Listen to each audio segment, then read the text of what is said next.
on first, so I'll start again. You know, newbies, new old technology, and you've kind of anyway, bad habits, right? We'll start again. Good afternoon, everyone, and welcome to this meeting of the South and West Plans Panel. My name is Councillor Paul Ray, and I will be chairing today's meeting. Could I remind everyone that today's meeting is being live streamed onto the Leeds City Council YouTube channel so that the public can observe the meeting without the need to be present. Can I also remind those present that this is a formal meeting. Whilst we welcome attendance, we ask that the proceedings are observed quietly and without interruption. Participants in the meeting are asked to maintain a courteous and respectful manner in asking questions and making comments. South and West Plans deals with the applications from the south and the west, northwest and west of the city. The aim of the panel is to hear all of the relevant information from the applicants, members of the public and council officers to help members of the panel make their decision. Could I now invite members and officers to introduce themselves and mute your microphone once you've introduced yourself. If I could start from my left. Stuart Daniel, Planning Officer. Good afternoon, Ahmed Hunaidi, Senior Highways Officer. Good afternoon, Councillor Zara Hussain, Roundhay Ward. Good afternoon, Councillor Raymond Jones, Horsforth. Hello everyone, I'm Andy Parnham, Councillor in Armley. Afternoon everyone, Councillor Andy Rowntree, Kirkstall Ward.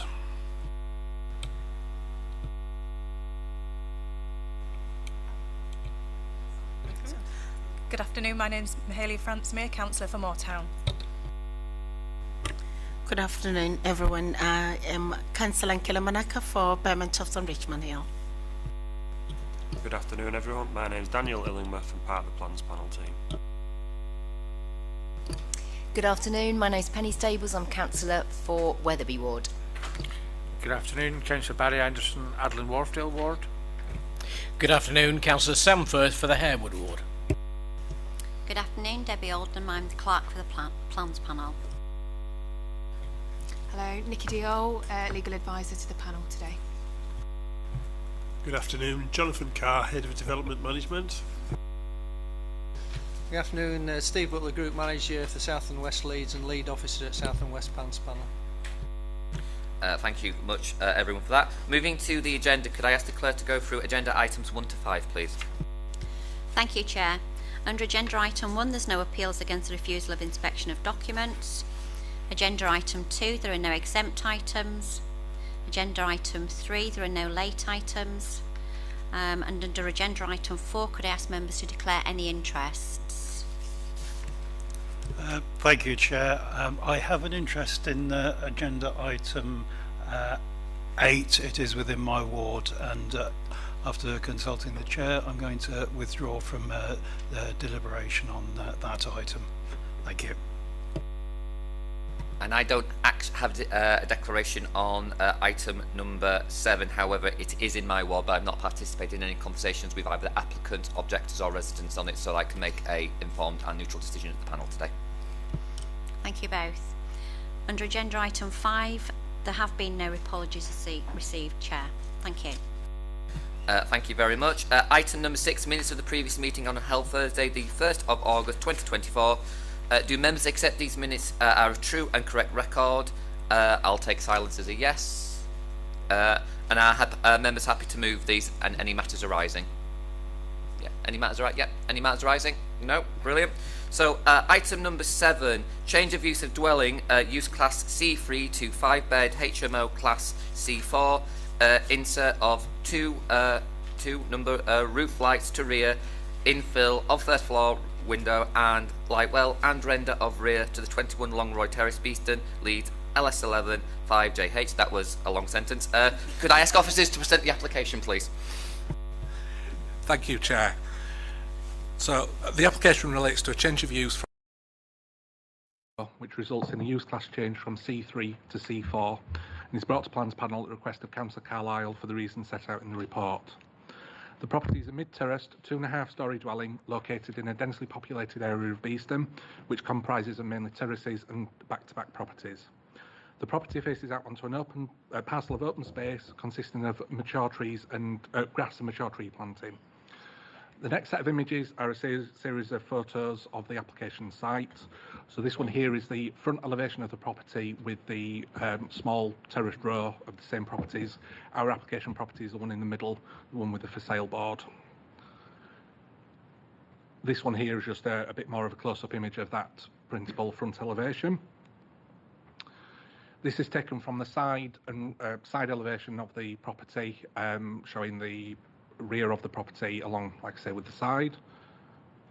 This is a close-up of the rear of the property, which is where some of the alterations are taking place. On this, we have a street scene view here. So we're taken at the other end of the row, and you can see in the far distance the terrace, the application property, the one with the raised roof compared to the other ones. And finally here, this is the rear elevation of the property on the street scene.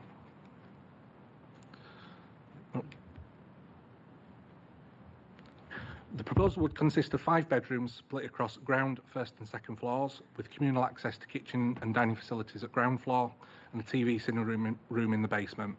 Bedrooms 1 and 2 would have an ensuite, with bedrooms 3 to 5 having a shared bathroom at first floor.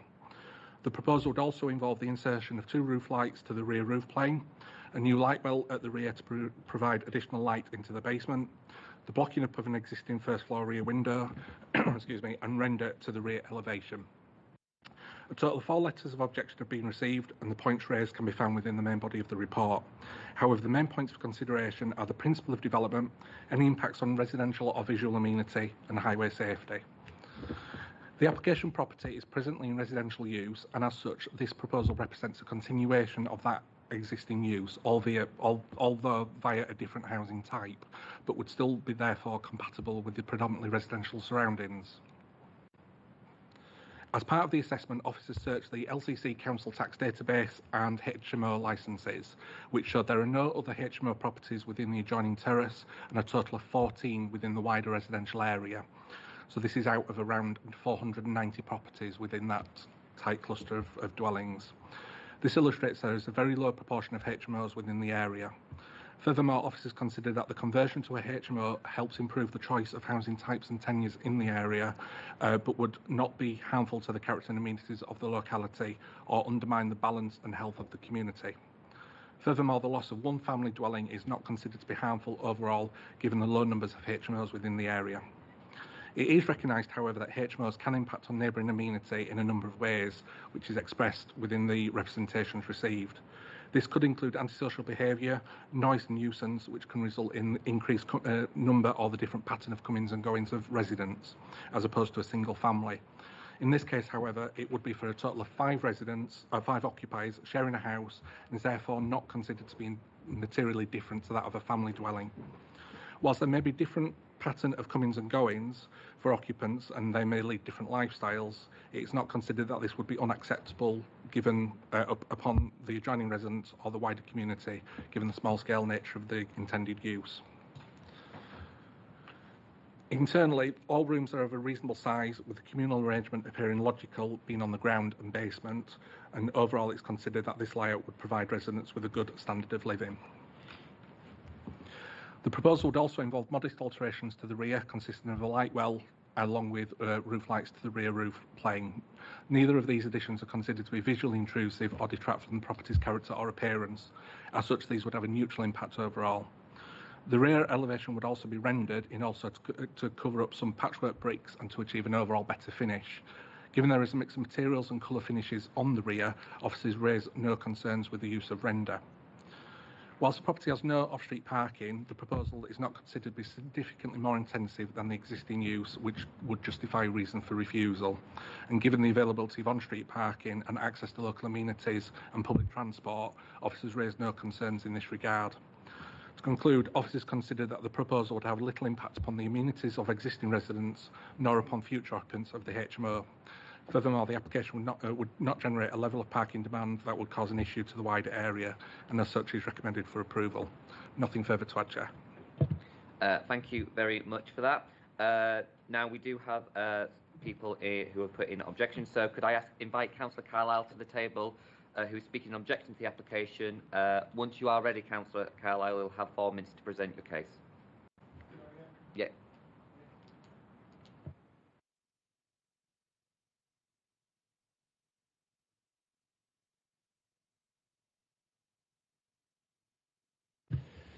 Good afternoon all, thanks for having me.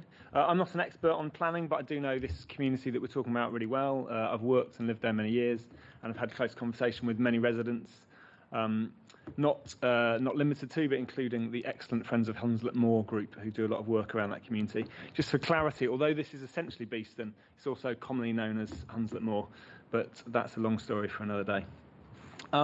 Hunslet Moor has a lot of brilliant people in. For a long time, it was a very nice family-centred community, but it has, in just the last, I'd say, kind of 5 years or so, become a real centre for antisocial behaviour, crime, drug dealing, drug abuse, and more.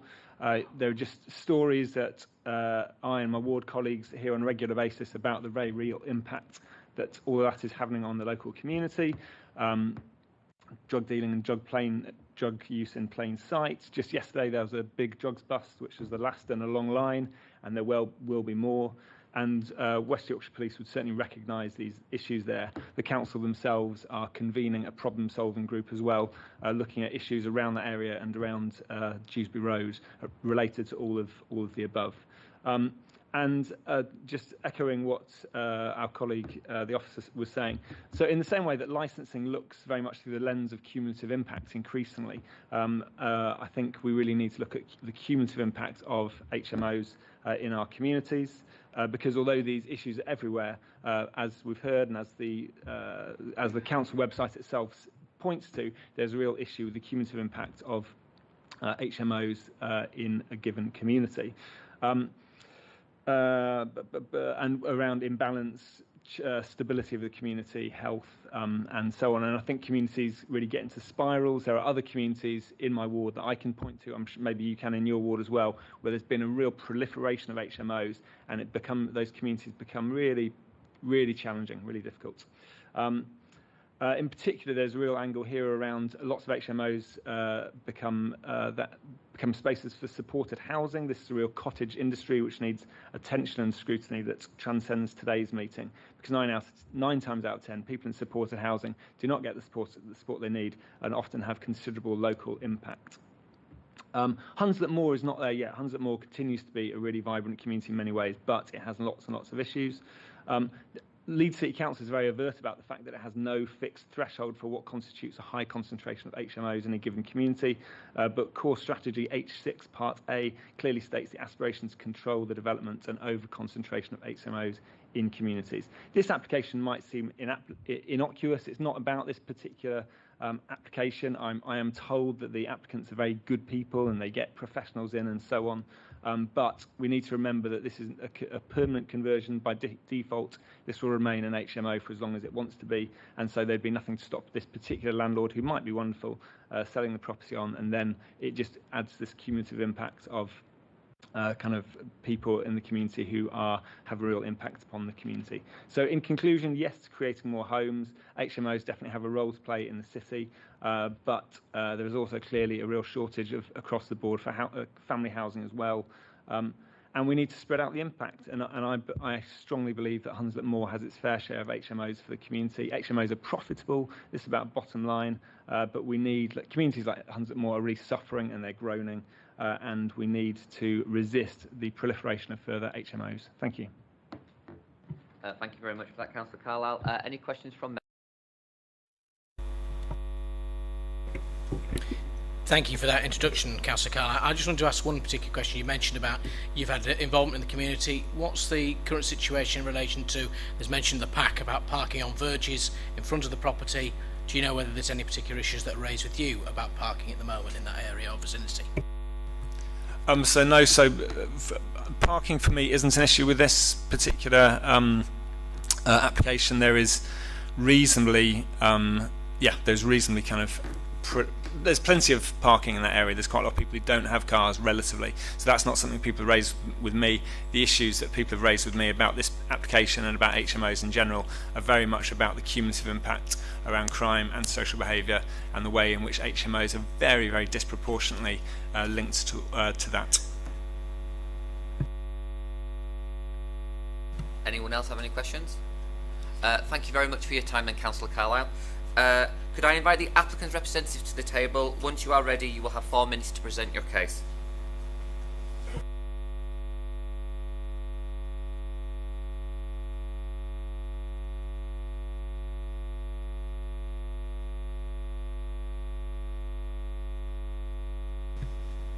Thank you, Chair. Don't want to repeat the elements of what's been presented to you today already from the officers in terms of the policy compliance in this. The report is very detailed in that respect in terms of concentrations, level of amenity, the parking, the bins, etc. So it works hard with officers to achieve that, and that low concentration just being at circa 3% in this surrounding area.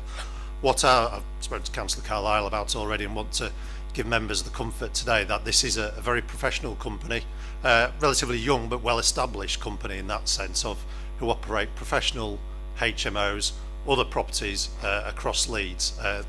The applicant would have been here today but is away on holiday, and they would have given them the comfort regarding their in-house maintenance, how there's the direct access to the key people at the company who respond straight away to any queries, and that can come through us, and have given Councillor Carlisle that comfort. Again, it can come to me, can come direct to the applicant. In the first instance, their maintenance team would be there straight away to very, very actively manage this property and this HMO. They invest heavily in their HMOs, so they go for the professional working market. They put a lot of money into them and go for that very much higher quality. So it's not students, it's not supported living. This is something where, so the applicant is very keen in terms of the quality and to actively manage, and we will be able to keep on top of that. They hold their properties for long periods of time. This is not going to be shifted to other landlords, anytime soon. So again, it will become well established in that sense. And essentially, we would be again happy to meet with the Friends of Hunslet Moor group, make them aware of our details. So again, if there were to be any issues, they could straight away contact us and be able to address them in that sense. And that's it. Thank you, Councillor. Thank you very much. Any questions for the developer? Yeah. Thank you, Chair, and thank you for that introduction. I just wanted to ask two questions. The first thing is, given that there was a sold sign outside the property, has that recently been purchased by the applicant as such? And the second question is, given the mention that you had there in terms of establishing themselves in the community, given there have been objections about issues in the community and how this could potentially proliferate more, what engagement with the community have you done in terms of reaching out? Given that you've said that they would be open to those discussions, what have you actually done to date? Sure, they are in the process of purchasing the property at the moment, so there's still some of the legal work in that sense. That to a degree has limited that engagement that we haven't undertaken locally yet, but that's something that we're absolutely more than happy to either do going forward, subject to the agreement here today, and say to make sure that they have contact details both of ourselves here, but more importantly the company direct, who therefore can be responsive to any issues.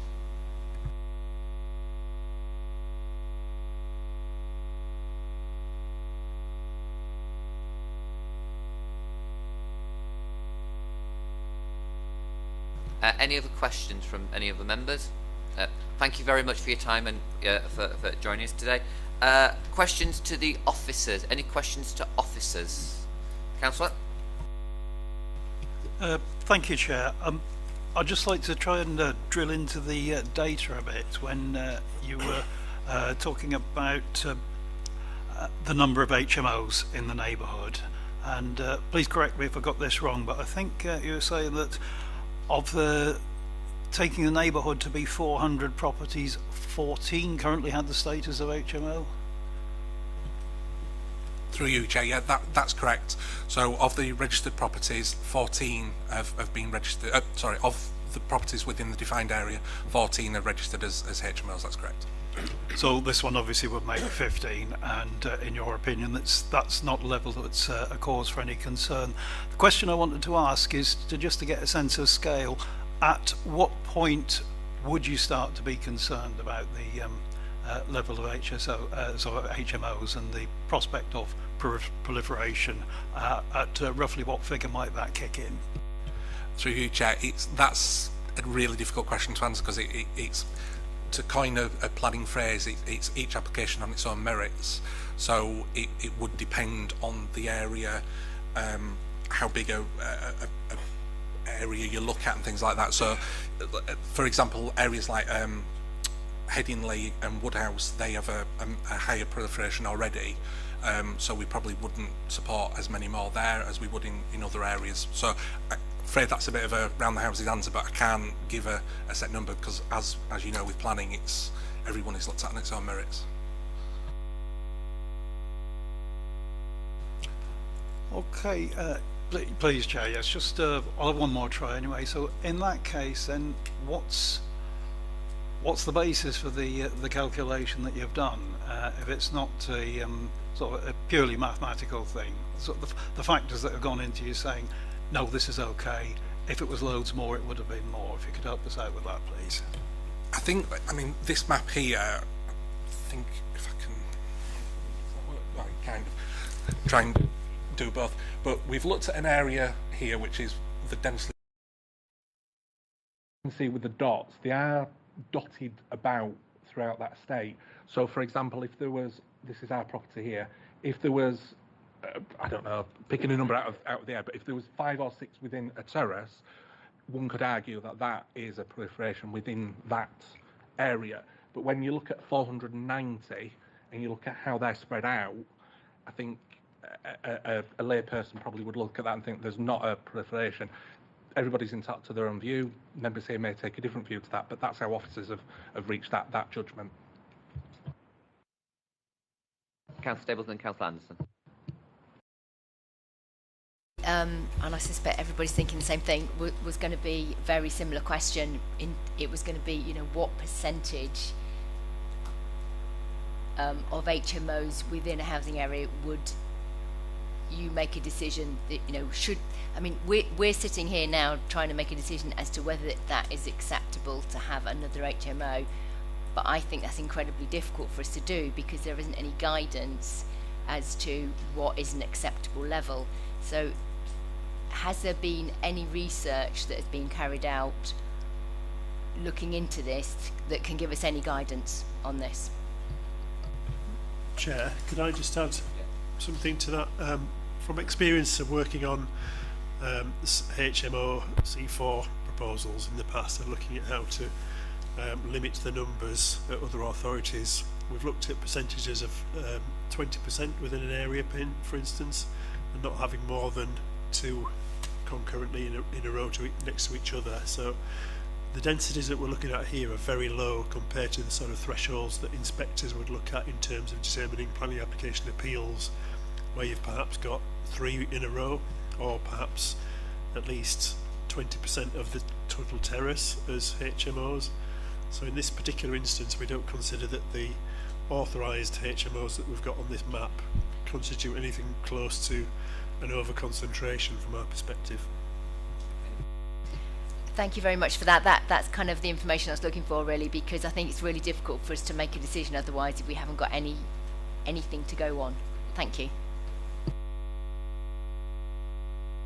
Just 2 quick points. One is, what you're telling us today, that this application is fully policy compliant, and as such, unless we've got planning reasons, we cannot refuse it.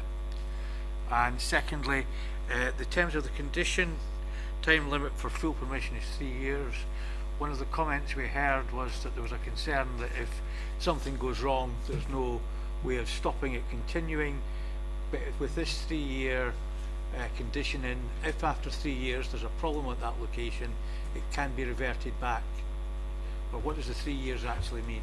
The 3 years is a standard condition regarding the start of a planning consent. So they have 3 years. The applicant has 3 years to implement that consent. So, if they don't implement it after 3 years, they've lost the consent. You're right. And yeah. Good. That's what I wanted you to say. So, can we have a condition that after so many years things have not gone well, that the property can be reverted back, or once permission has been granted, is that it for in perpetuity?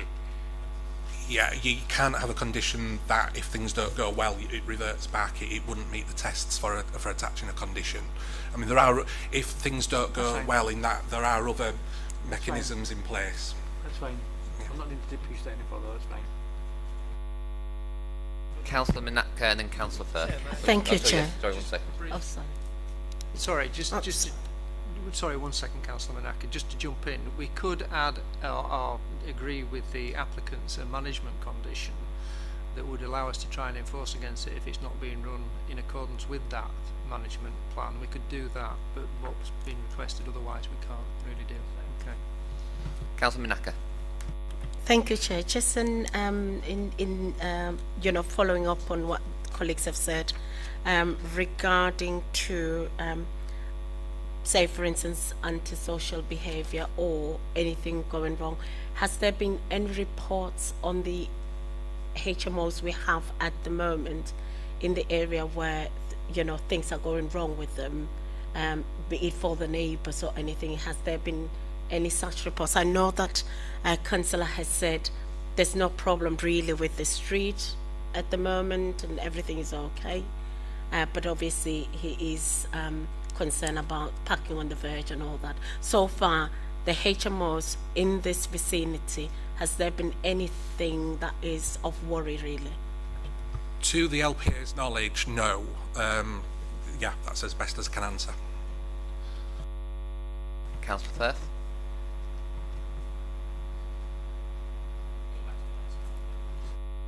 Councillor Barnum. I might have missed it in the report. I don't think I have. But would this property be subject to selective licensing? Does it cover this area? As far as I'm aware, that's not a material planning consideration. That'd be done through licensing. Correct me if I'm wrong. Sorry, Councillor, we're looking a bit quizzical because I'm not quite understanding what you mean by selective licensing. So the area is covered by selective licence. So anything that isn't a HMO or licensed otherwise or doesn't have an exemption, basically the landlord has to apply to basically be able to rent it. My understanding of the position is if it's a HMO, it's not covered under selective licence because it's a HMO, so it has to have a HMO licence. Selective licensing is for everything that isn't licensed under another process. Councillor, you got your question now? Thank you. After that very interesting question by Councillor Parnham, I wanted to ask about the particular consideration about cycling facilities. I've raised with the ward member about the situation concerning parking, and then there's also been the suggestion of bike facilities. How much of that courtyard would be left, measurement-wise, if you include the bins and also the cycle storage, including the bicycles themselves? I haven't got the measurement in terms of the space that's left. I will acknowledge the area, they are small, that's the nature of these types of properties. So when you put your bins there, as you would for a family house, plus a cycle storage for that, there wouldn't be much, but that is acknowledged within the report.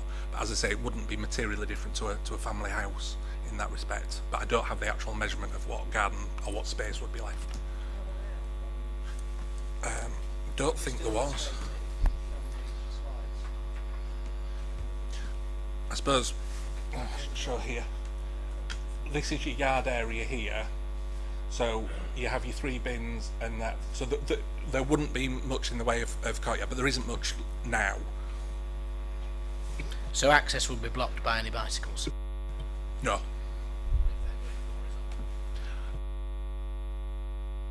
Through you, Chair, there is a condition regarding bicycles and bin stores, so the actual location of them stop being.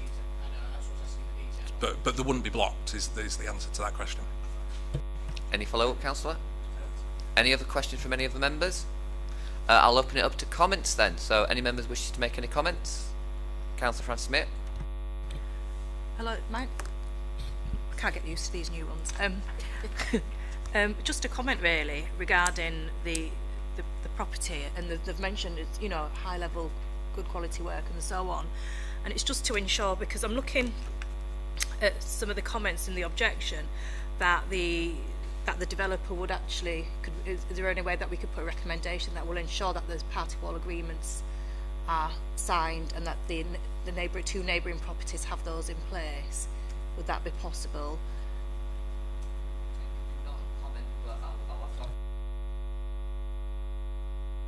My apologies, could you repeat it, Councillor Francis, because I didn't quite hear the first part of it. Sorry, just ensuring that because the house has got neighbouring houses at the side of it, to ensure that the property developer puts in place party wall agreements to show that they do have an interest in the area and the neighbours that will be in place.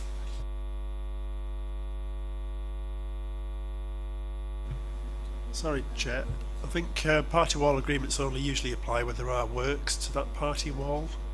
As far as we're concerned here, it's a conversion of an existing property, so it would be a party wall agreement only if they were proposing to carry out works along that boundary, and it would in any case be a civil matter between the parties, not within the planning process to do that. Right, thank you very much. Any other comments from anyone else? Councillor Anderson? Keep forgetting. I'm quite happy to put forward the motions, and with the addition of the suggested condition, or whatever you want to call it. But so I'm happy to propose that. I'm going to let Councillor Stables come in and then ask for a seconder, if that's okay. Councillor Stables? Am I allowed to ask a question at this point? So it was actually just following up on the previous point, really, just to say, because I don't know is it possible to have a condition to allow this but not allow other houses in that row to be HMOs? You can't put any other conditions on. Every application is assessed on its own merit, so if one was to come forward, it goes back to the point the other member raised in terms of it comes down to proliferation, so we may not accept others, we may do, but each on its own merits. Okay, so my comment, I'll come on to my comment then. So my comment is that I'm still concerned, I suppose, that there isn't, we've been given some guidance in terms of a rough idea of, say, up to 20% may be acceptable, but I still feel that there should be some more work done on this area. It's clearly a big issue across Leeds in many areas, the proliferation of HMOs, and although it's not necessarily that high here at the moment, it may be going forward, and it feels to me that some work needs to be done on this, and whether maybe that's a working group, including councillors that get together to discuss this and come up with some recommendations for Leeds, that what we believe is an acceptable level in areas, so that when we come to these situations, we're much clearer as to, as a council, what our position should be, having done a bit of research around it and understood the implications of HMOs and what's a reasonable level. So that would be my comment. Thank you. So I'll take that away, because it's an ample time, bearing in mind we're going through the local plan review, and we're obviously looking at the consultation of the new MPPF and obviously the local plans that we have off the back of that. So we'll pick that up at that. So one last call for comments before I ask for a seconder for the motion from Councillor Anderson. Do you want to just repeat what you're? Sure. Sorry, I think the motion we had on the table from Councillor Anderson was to support the recommendation as it stands with the 3 conditions, but with an additional management condition to control the general operation of the property and the external spaces.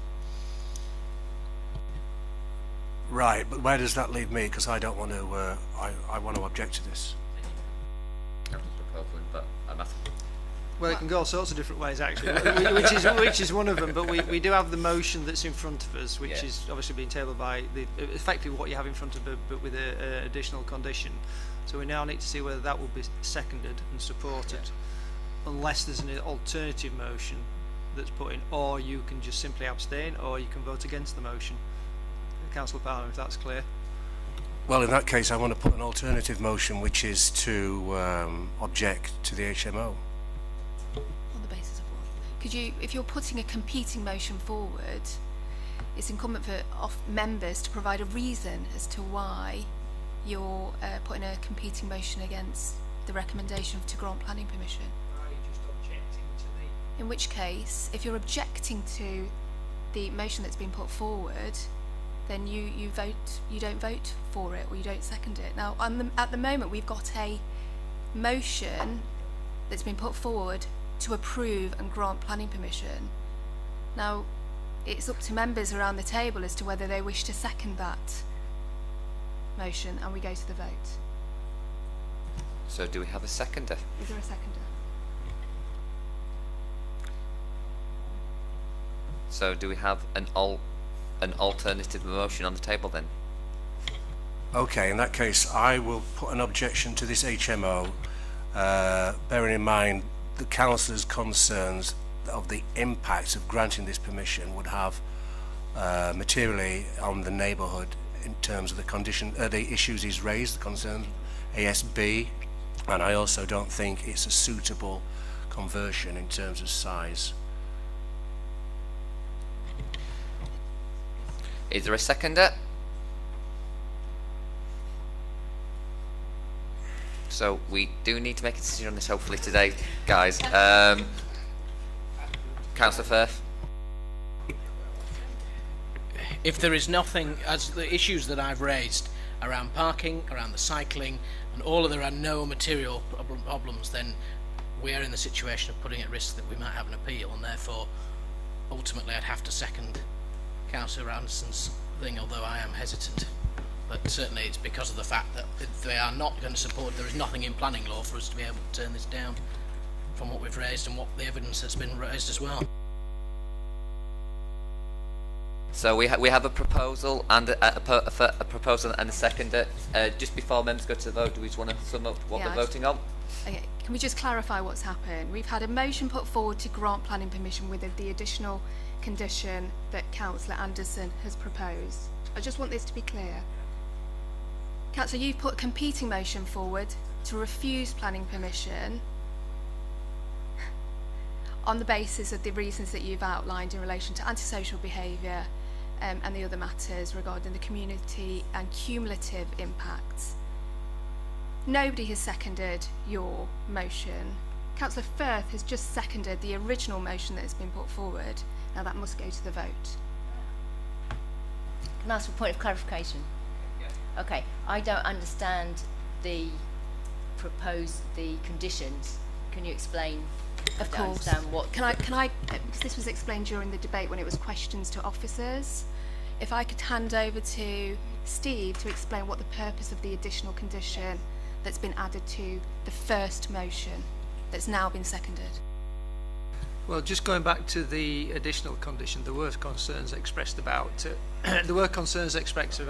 longevity of the control and ownership of this, but we can't really condition that. Once it's approved as a HMO, it's a HMO in perpetuity, as it were, as long as it's implemented in the 3 years. So it's these new. Well, they're not new, are they? They're all interim microphones. Sorry. So the intention of the management agreement was to actually put some control of how the property was run in terms of its internal and external spaces. That's about as far as we could go. And then, of course, the other conditions are the time limit for full permission, which is 3 years. So they would have to implement it in that, just to recap, implement in accordance with the approved plans, some of which you've seen today, and then obviously implement the cycle and bin storage facilities that were discussed in response to Councillor Firth's question.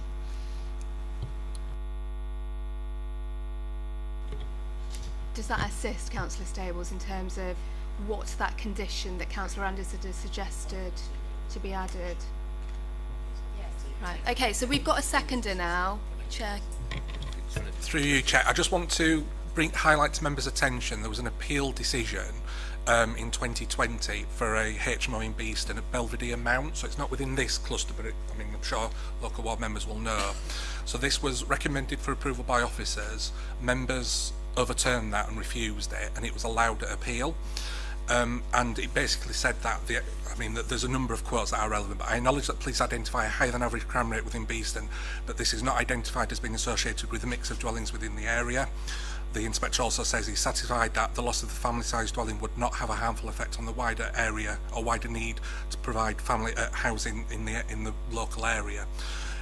There was also a costs application put forward as well with this. That was refused. I don't want to speak out of turn, but I think members would need to be aware that if members were to refuse this one, in light of this appeal decision, which was very close, there is a possibility of a costs application as well to an appeal. So I just thought that might be relevant. Sorry, Stuart, to interrupt. So it would be difficult to defend is basically what's been suggested, bearing in mind that particular appeal decision from the inspector, because most of the things that Councillor Parnham was concerned about were effectively kicked out. So that brings us back to where we are, which is we have on table a motion to approve subject to the additional conditions and 3 that were already down, and that has been seconded. So members do need to go to the vote. Is it clear on that? So we will go to the vote. Could we now take a vote on the motion as it's been proposed and seconded? All those for?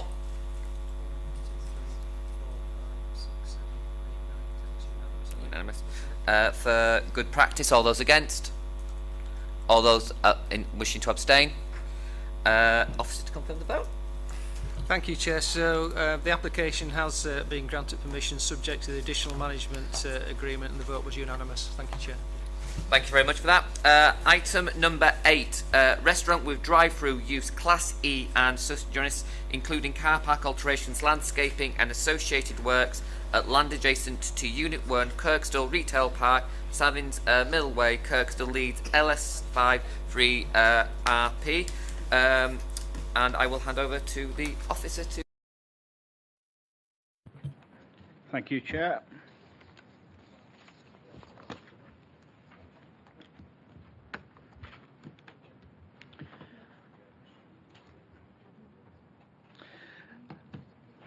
Thank you, Chair.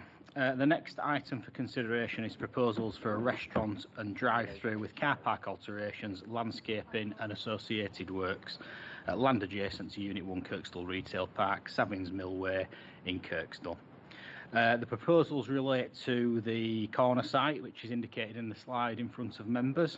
This lies within the wider Savins Millway Retail Park, which includes Morrison's, B&M, Boots and Matalan. The site sits in close proximity to Kirkstall Gyratory, which is obviously just the surrounding highway network you can see in the aerial shot here. And it circulates within Kirkstall town centre itself. There's various retail uses located to the north of the application site, which are just above in this area here, with their own dedicated parking area, including a Halfords, a Starbucks and a Carpet Right. Beyond this is the Kirkstall Bridge Shopping Park, which is just out of the slide to the north, along the B6157 at the north portion up there. With its obviously its own dedicated parking. It's all served by the Kirkstall Gyratory. The site to the east of the A65, which is just to this side for members, is the subject of a large residential scheme which was approved in March 2021 for 263 units. It's actually more advanced than this aerial slide shows you now. It's well underway with the first phases of properties almost complete to Kirkstall Hill. As I outlined, the site falls within the designated Kirkstall Town Centre, and it formerly provided additional car parking for the retail park and has a previous history of permissions, including 2 applications, one in 2014 for 2 new retail units and one in 2016 for a single larger retail unit. Both of these have now lapsed and the site has been vacant for some time.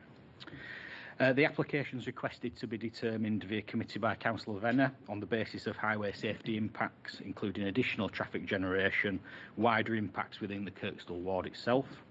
Further objections have been received from Councillor Rowntree, Bithell, along with objections from the neighbouring ward members, including Councillor Ritchie and Councillor Ray, with a total of 29 objections received to this application, including one from the Civic Trust, and there was, for members' information, a late objection yesterday from a resident who was raising concerns with highway safety as well.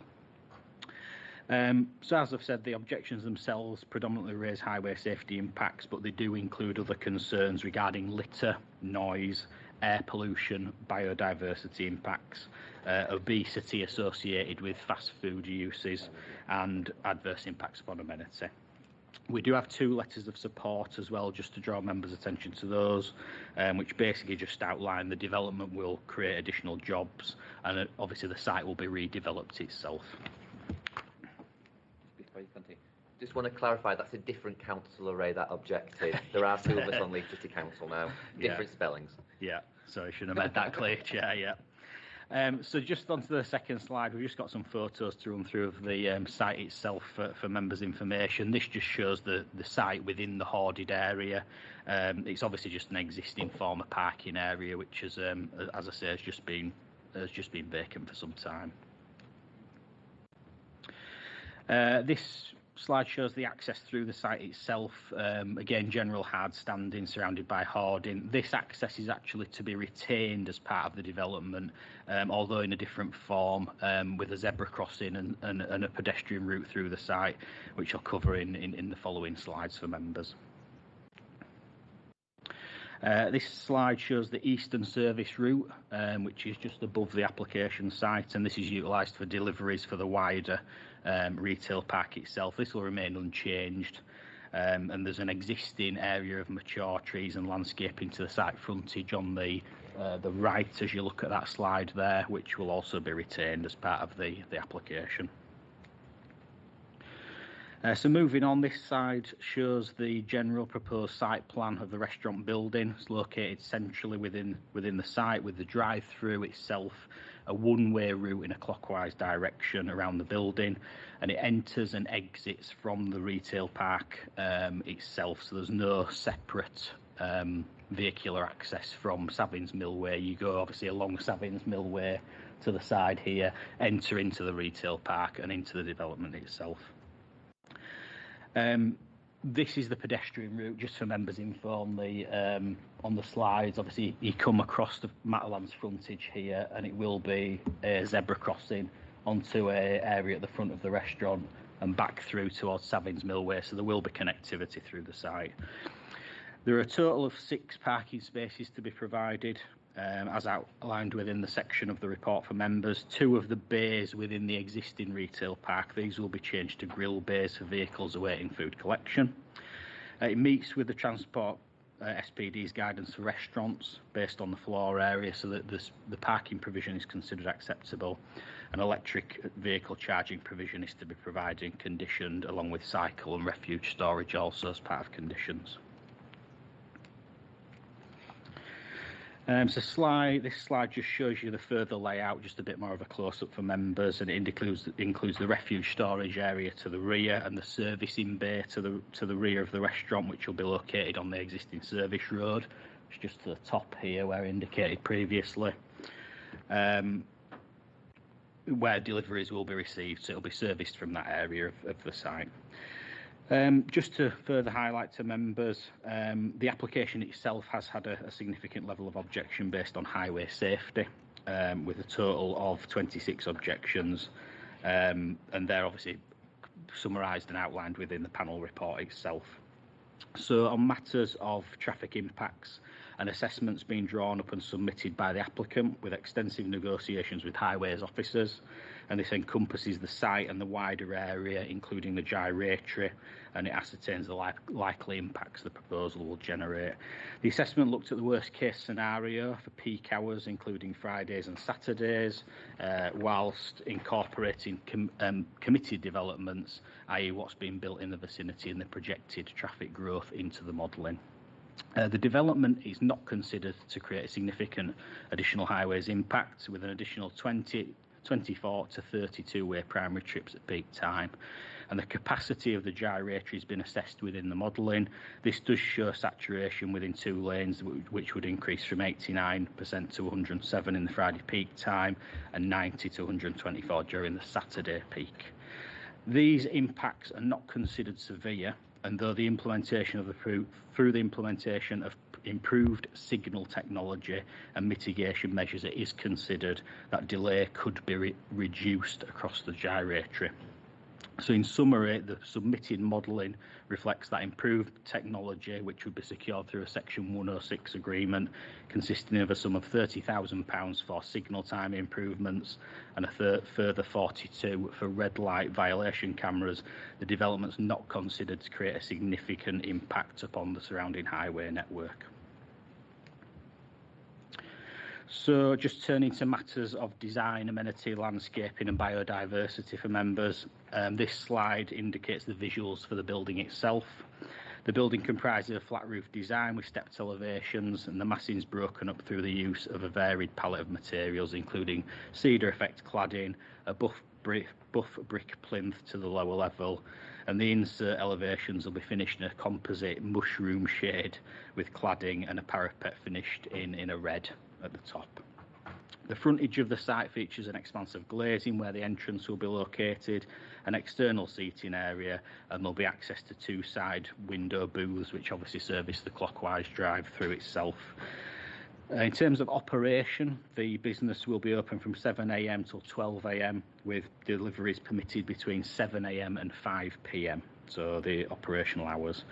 Environmental health officers have been consulted on as part of the application and raised no objections to the installation of external plant and extract equipment, which will be needed to obviously to to use as part of the restaurant, given its town centre location. And these are conditioned subject to that details are to be provided and approved prior to occupation and operation of the restaurant. And a further condition is required or recommended, should I say, by environmental health officers, including a litter management plan prior to first operation of the restaurant itself. In terms of residential properties, given the town centre location, the impact of the scheme is considered limited on residential amenity. The nearest residential dwellings are approximately 40 metres away on Savins Mill Way to the north of the application site, and there are some residential uses on Commercial Road approximately 50 metres away to the other side of the development. And just finally, the landscaping layout in front of you, just to give members an idea of the landscaping biodiversity. The existing area to the front of the site will be replanted, which is just up here to the north, I think, to the frontage site. There'll be new tree planting within there, horse chestnuts and a mixed ornamental shrubbery. And landscaping measures are again to be controlled by way of suggested conditions within the report pack itself, including a landscape management plan and provision for replacement trees should these be damaged or die after the development is implemented. The site features an area of hard standing at the moment which is unmaintained, and the applicant has submitted a biodiversity environmental impact assessment which has been assessed, and the scheme achieves a net gain of 7.64%. Just for members' information, the application was submitted prior to the adoption of the current mandatory 10% net gain, hence why the 7.64% net gain is considered acceptable. And further conditions obviously attached to this to ensure the development is carried out in accordance with the biodiversity impact assessment. So just to conclude for members, the restaurant drive-thru is considered acceptable within the Kirkstall town centre location, and it's not considered to unduly impact upon residential amenity, nor considered to create a significant adverse impact upon the highway network, subject to the mitigation measures which would be secured via a Section 106 agreement. Proposals therefore considered to accord up-to-date planning policies and the development plan, and thus it's recommended the application be approved subject to the conditions. Thank you, Chair. Thank you very much. We do have speakers in objection to this via Councillor Bennett and Stuart Long. Could I invite Councillor Bennett to come up first? You'll have 3 minutes to make your presentation once you start. Thank you.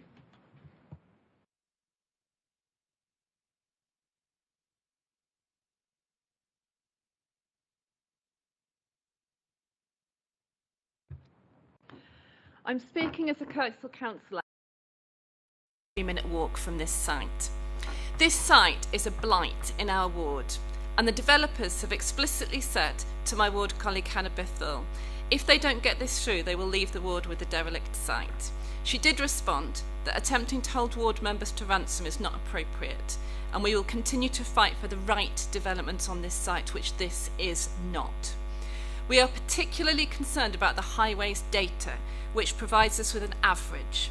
This means that arguably half the time the traffic flow may be better than the data, but half the time could also be much worse. The data also does not effectively take into account the building work that is now currently underway. It includes growth figures, which are average amounts of growth over the years. It does include the new, currently unoccupied 263 properties on Beecroft Street, but it does not include the 1,000 new properties to be developed at Kirkstall Forge, or the 51 properties around the corner on the Situ site.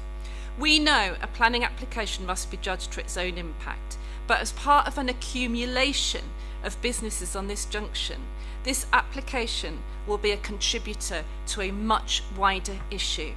The Highways report refers to saturation levels of 125% at peak times. When do we say enough is enough? I am staggered that Highways think this is acceptable. And remember, these are averages, so it will often be higher than 125%. You also must consider, in the last few months, we have had a huge number of accidents at this main Kirkstall junction. 3 in 1 week at one point, and a week does not go by without at least one, or hardly ever. we have had to have urgent meetings with Highways and the Kirkstall and the Armley and Bramley councillors.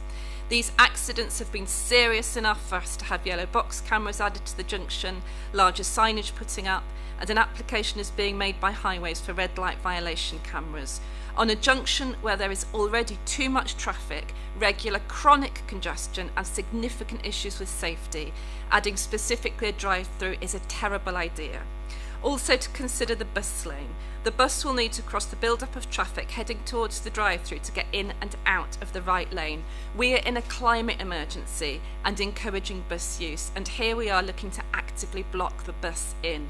There is no detail in the report about the impact of delivery drivers going into the restaurant for pickups. We all know how bad many delivery drivers are at following the highway code. Approving a drive-through at this location will be adding far more of them to an already dangerous junction. A drive-through which explicitly and specifically aims to attract more drivers to a junction with already alarming accident data and high levels of house building current in the area is the last thing our community needs. We urge you to refuse this application. Thank you. Thank you, Councillor Venner. Before I ask the other person, were there any questions to Councillor Venner? Councillor Parnham? Councillor Venner, thank you for that. I've got 3 points I'd like to question you on. I don't know if you should take them all together or... Yeah, okay. Just briefly, you mentioned about traffic congestion in the area. Can you say just a little bit more about how you think the development will affect traffic congestion if you've got time? Secondly, you referred to the new installations, the new safety, the red light and the yellow hatching boxes, I think, and cameras. But this application actually includes funding for those. So aren't these extra safety measures addressing your concerns about safety? And thirdly, why are you particularly concerned about delivery drivers? You mentioned that in your statement. Thank you. Okay, thank you. So on congestion, it's our view as ward councillors that the highway data is flawed and incomplete because we've got a very unusually high level of house building, which, as I said, is not reflected, particularly the 1,000 properties that are going to be built at Kirkstall Forge. And there's also no reference to delivery drivers. Highways,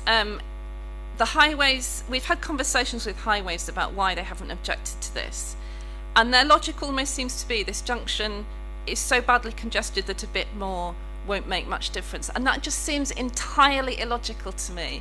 Anyone who drives through Kirkstall, who tries to drive from Kirkstall to Armley or Kirkstall to Bramley or Headingley Stadium to Kirkstall, it can regularly take 45 minutes to drive through Kirkstall, and it's absolutely illogical to suggest building something that is a drive-through that is designed to attract cars will not make the situation worse.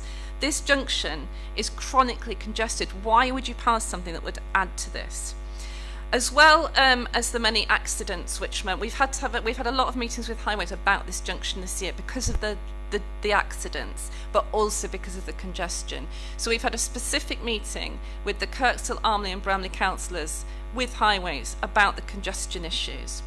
And there are various things being tried, like reconfiguring the lights, like dynamic traffic lights so they respond to the traffic that's there rather than being on a fixed cycle. But nothing's worked yet. You know, we haven't found a solution that works, and I really think when the situation is as problematic as it is, adding in a drive-through is only going to make it worse, and we do not know that the mitigation that the developers are putting forward will work, because frankly nothing has worked so far, and we are trying out various things, but we have a chronic problem with congestion. I would also add that it's adding to the problems with air quality. You've had 30 objections about this site. That shows the feeling in the community, and the objections are primarily about air quality and they're about the traffic, because we already have poor air quality in this area and we have chronic congestion. So adding a drive-through does not fit with our net zero aspirations as a council with regard to air quality, which is a byproduct of chronic congestion, which we already have.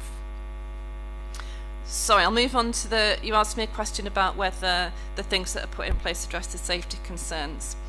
So, as I said, we've already had yellow box cameras put in because most of the accidents are shunts, and they're usually red light violations or yellow box violations. So Highways have made an application to the West Yorkshire Safety Partnership for red light violation camera. However, again, I would say the measures that we're trying to put in place are not bedded in yet. There was an accident last week. As I said, barely a week goes by when there isn't one. I would also add, Highways won't necessarily have all this data yet, because you will know as ward councillors, it takes a while for Highways to get data regarding accidents which have happened. Although they do have really significant data of accidents at this junction, they accept it's a really serious problem, and that's why they've had meetings with us and they've put in a number of measures.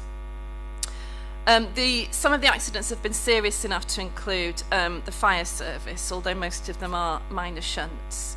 But it's a really alarming picture at the moment, and a drive-through will specifically attract more drivers. So the fact that we're needing to put additional resource into this junction to make it safer, I really think this is not the right time before changes that haven't, we've put some new things in, like the yellow box camera. We've made an application for red light violation cameras, which we haven't yet got.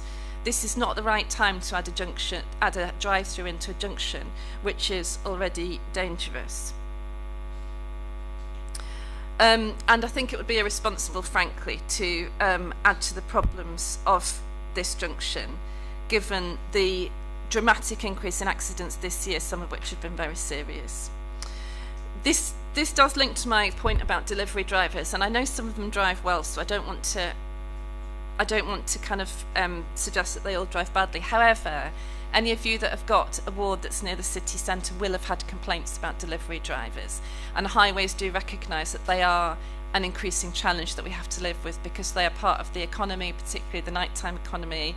They're a feature of our roads, and we have to learn to live with that. But many of them do drive really unsafely, and we've already got really significant safety concerns at this junction, as I've outlined, and as other objectors will have outlined. So it does not make sense to me to put in something which will attract more delivery drivers, and our concerns are for their safety as well as the safety of other people at this junction. And I think it's an omission from the report that it doesn't refer to delivery drivers, because of course they're going to be a feature of a new drive-through. Thank you. Thank you for that. I would ask if you can try and be slightly more succinct to me around. Sorry, I appreciate it, really appreciate it, but yes. obviously I just need to make sure we get through business quickly. Councillor Jones. Hi, Fiona. Thank you, and thank you, Chair. I am deeply concerned about the number of bikes that will be used for delivery, which will add to that junction. That junction, and I use that junction regularly, it can take me 15 minutes to get from Kirkstall to where I'm going on canal, towards the canal on the Wither. So I cannot find any reason to put anything there, to be absolutely honest. I am deeply concerned about the bus. Councillor Jones, I need you to ask a question and not make a comment, please. Okay. So my question would be, what impact would this have on air quality on that particularly the beast where the bus pulls out? Yeah, we are really concerned about air quality, as are some of the objectors. Obviously, increased traffic means poor air quality. There's no way of arguing your way out of that. And this is an area where we have historically had very poor air quality. Until recently, we were one of the hotspots in the city. We've only just had our monitoring station removed, but that doesn't mean air quality is good. It just means it's not as bad as it was. So the impact on air quality is inevitably going to be worsened by having a drive-through. The concern with looking at other drive-throughs, like the McDonald's at Cardigan Fields, is you get a lot of traffic sitting. Obviously, that's poor for air quality when you've got traffic queuing. And as I've said, we are trying to encourage bus use. This traffic queuing to get into the drive-through will block the bus in. It's already blocked in regularly, as you'll know if you know that junction, by cars going into Morrison's. We're making bus travel harder if we pass this application. Councillor Firth. Thank you, Chair, and thank you, Councillor Venner. You've obviously mentioned there, regardless of any threat of leaving it as a derelict site, has there been any other proposals for what may be proposed on this site other than a drive-through? Obviously, I remember previously having gone there many years ago, it was a car park. What else has been proposed otherwise than a drive-through to your knowledge as a ward member? Yes, we haven't had any recent applications to the best of my knowledge, and I don't want to make it sound as though we don't support development in our area. We've got a huge amount of development in our area at the moment. We're very supportive of the developments at Kirkstall Forge. We're not anti-development at all. Obviously, any application that comes forward, we have to judge on its own merits. So any other application that was brought forward, we would consider and we would support it if we thought it was going to be an asset to our community. However, we believe this will have a detrimental impact for the reasons I and other objectors have outlined. Do I have any other questions? I do have one other objector still to bring up. So any other questions for Councillor Venner? Thank you very much, Councillor Venner. Could I ask the other objector to come up, Mr. Long? Again, you'll have 3 minutes to speak. So time you start will your time will start when you started. I'm having one of those days.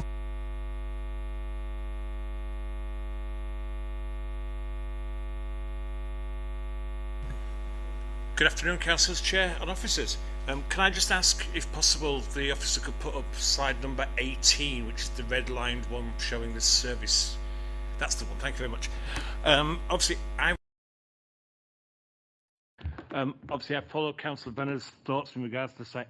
What I'd like to point out on this actual particular drawing is that it shows the entrance to the actual site onto the drive-through, right next door to the exit for the petrol station currently on site at Kirkstall, which would mean that obviously people coming out of the petrol station would be in the line of entrance to the actual drive-through, which would cause some concerns in that area. It would also it also seems to be by an island, which would cause a flow. The reason why I raise this point is because if we look down the street 1 mile to the Cardigan Fields development, there is currently a McDonald's there, where they currently queue 12 out of the site onto the main highway itself, causing a highways contention there. So we really don't need much more congestion in the area, and this site would clearly add to that one. We also would obviously have the traffic blocking up. I'm also aware that obviously, as the officers have said, there would be a off-site fee paid to the council to obviously help to offset this issue. This matter, as I've said previously, has been raised in 2 previous applications that have both not come forward and not been developed, leading the site without the actual additional 25,000 that was offered previously to actually help the site.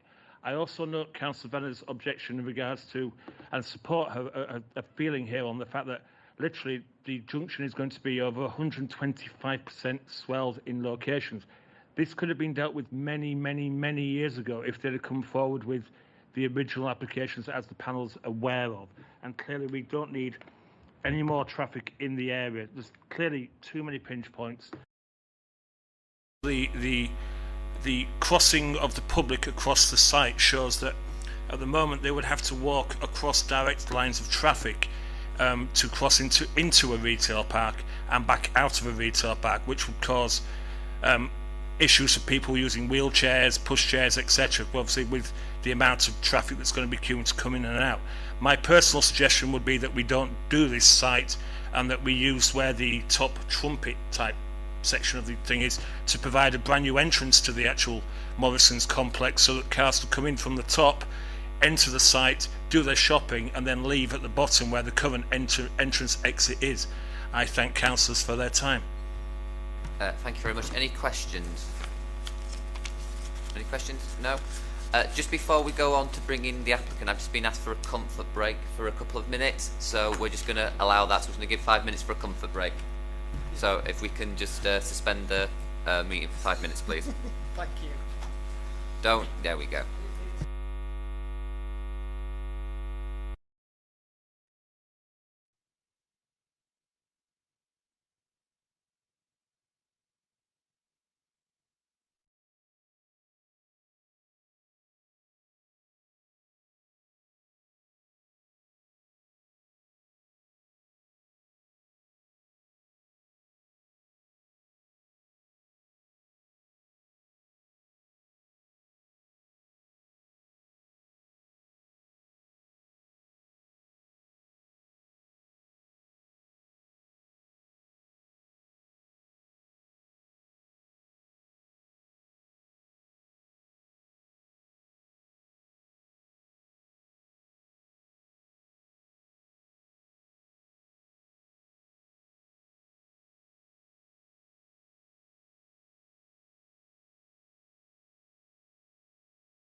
Thank you very much, everyone, for allowing that comfort break for those that needed it. Could I now invite present their application? Sorry, speak to their application. You'll have 6 minutes to speak once you begin. Thank you.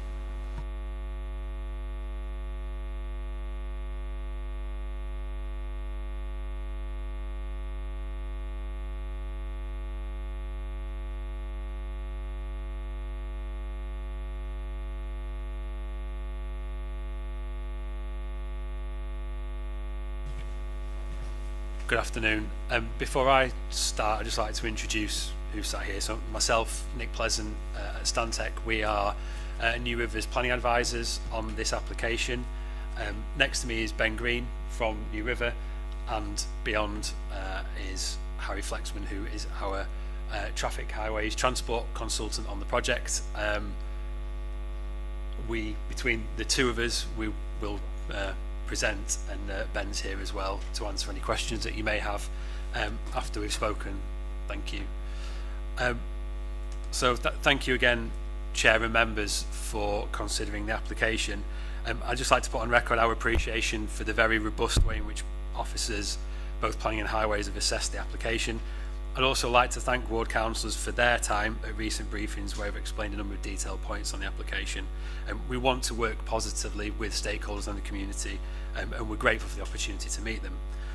I hope members found the video which we sent round before helpful, which explained the traffic in a bit more detail, and Harry will come on to that.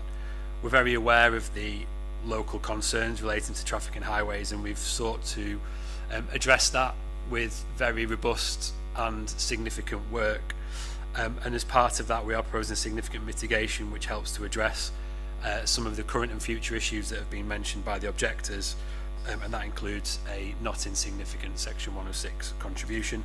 I'll now hand over to Harry, who will talk through some of the more detailed highways points. Thank you. Thank you, Nick. Highways and traffic have been discussed extensively with your highways and planning officers, who have agreed our approach, methodology and conclusions. And the traffic-related sensitivities in this area have led to additional and very detailed traffic modelling work following the best practice and guidance. And just want to briefly explain what that was. And firstly, we recorded about 6 hours of video footage for each of the 8 junctions in the study area network. And we were able to precisely measure traffic demands and queue lengths on every lane across coastal gyratory for every time the lights went from red to green. Second, we produced a traffic capacity model using the accepted industry standard software called Transit, inputting the detailed technical specifications for each junction and the data from the video survey. Thirdly, we looked at the future traffic scenario without the development by accounting for committed developments and traffic growth, which includes developments such as the Kirkstall Forge, and that will happen regardless of the drive-thru restaurant. This future baseline model shows the road network could operate above capacity without changes in the traffic lights. And here, without the proposed development, we found the maximum degree of saturation, which Councillor Venner quoted, of 125% at the busiest time on a Saturday lunchtime. Now this 125% occurs on the exit arm from the Kirkstall Bridge shopping park, indicating queuing within the car park. And that's not necessarily reflective of all of the rest of the network. Hopefully the video will have explained some of that to you if you've had time to watch it.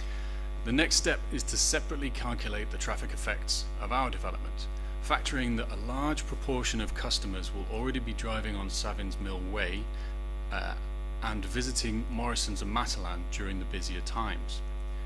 We've used traffic surveys of comparable drive-thru restaurants and applied the traffic movements onto the study area network, again using industry standard best practice. And this clearly found that traffic movements which resulted purely from the new developments are negligible, and that's in normal kind of highway consideration thresholds, other than at the Savins Mill Way and Morrison's Junction, where they can be accommodated at that particular node. These traffic figures are fully agreed with your highway officers. Finally, we added our development to the capacity model, and with some adjustments to the traffic light timing, we found that almost all of the study network would operate at a similar level of capacity with or without the development. And the most stressed location on the network is still the exit arm from the Kirkstall Bridge shopping park. That would have virtually the same degree of saturation at 124%, as it would without our development and the funded highway improvements. So all of this leads highway officers to conclude that there is no unacceptable highways impact and that they have no objection. I'll now hand back to Nick. Thank you, Farry, for explaining what I think was very detailed highways matters in hopefully what's quite simple and easy to understand terms, which have obviously progressed over a number of months. I'd just like to summarise really just to say that there's a clear recommendation from officers that planning permission should be granted, and clearly we fully endorse that recommendation. There are no technical objections from consultees on matters such as amenity, air quality, for example. The application is wholly in accordance with the local plan. And the local plan positively encourages uses on brownfield land in sustainable and designated town centre locations such as this. It's an approximate £2 million investment in the local area, which will bring jobs and growth and will reuse a brownfield site which currently has no useful purpose. The previous developments that have been consented on this site have been outlined to you, and they show that actually a more intensive form of development, which would have led to a greater number of vehicle movements, would have been acceptable. Accepting that these applications were not implemented, but nevertheless to show the principle of development. The regeneration here is key and important, but alongside that there will be enhanced hard and soft landscaping, ecological and habitat improvements, creation of approximately 10 construction jobs and 40 operational jobs, and importantly a contribution of £72,000 that can deliver improvements to the overall performance of this junction and adjacent junctions, which will remove the requirement for the council to fund those improvements were this development not to go ahead. In summary, we therefore respectfully request that members support the clear recommendation and grant planning permission. Thank you, and invite any questions. Thank you very much for that. Questions from members. Councillor Jones. Hi, I'm interested in the modelling because the peak time for that shopping centre is not Saturday morning, it's Saturday afternoon and Sunday afternoon. Can I ask you, have you done any modelling about what happens there? Because to be honest, it's quite difficult to even get a car parked in there on a Saturday afternoon or a Sunday afternoon. So I think you've got a slightly false measurement there, to be absolutely honest. The other thing is I can't see any impact on cars coming out of the other side of the shopping centre, because that will have an effect on it also, if that makes any sense. Because the difficulty with that junction, I accept it's a difficult junction. Councillor, is there a question as part of this comment? I've asked a question about the modelling. Now we're going to. Okay. To the point, please.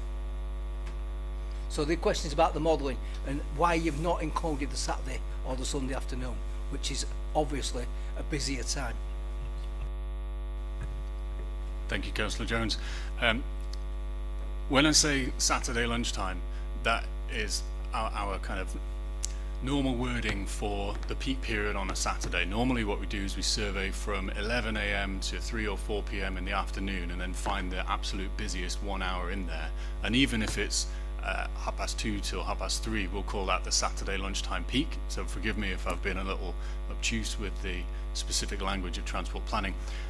But when we did our video survey, it was actually 4 days that we surveyed. Wasn't that right, Ahmad? We surveyed Thursday, Friday, and then Saturday and Sunday. And then we found that of the pure traffic volumes that we counted going through the junctions, the actual highest volumes of traffic were Friday afternoon. If you give me a moment, I'll fire up my computer and tell you the exact times if you'd like. Friday afternoon and Saturday kind of lunchtime, early afternoon. That was the actual busiest times in terms of traffic volumes going through the network. And those were the ones that we used out of the whole 4 days we survey. So this is part of like the above and beyond nature of what we've done for this application. Normally we'd only survey 2 days, Thursday and Saturday, or Friday and Saturday, depending whether it's more kind of edge of town centre or town centre location.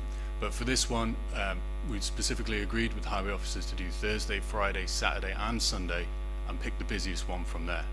Does that answer your question? Sort of, yeah. The next, I have a further question. Is that if the restaurant is allowed to go ahead, will bikes be one of the people will be using for delivery to customers elsewhere, which seems to be normal practice to restaurants nowadays? So would bikes be used also for delivery?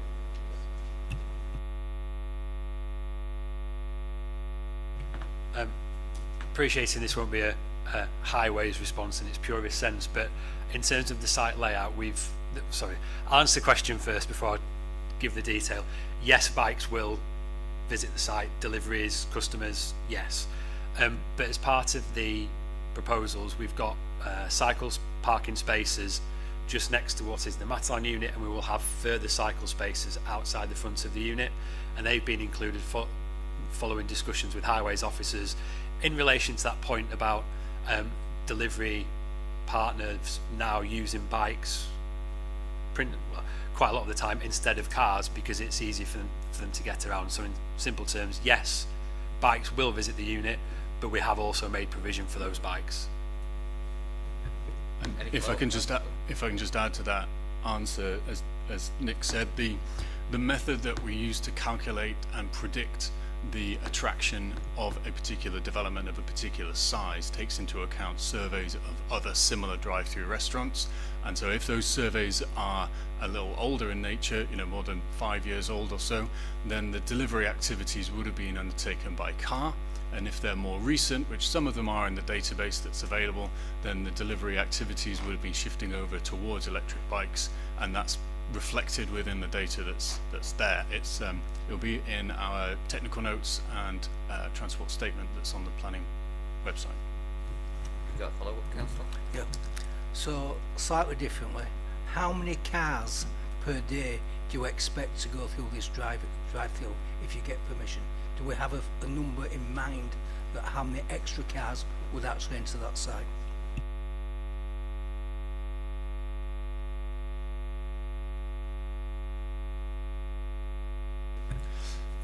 Now, do you mean drive into the threshold of the development site, or do you mean join onto the kind of Morrison's Matalan petrol station block?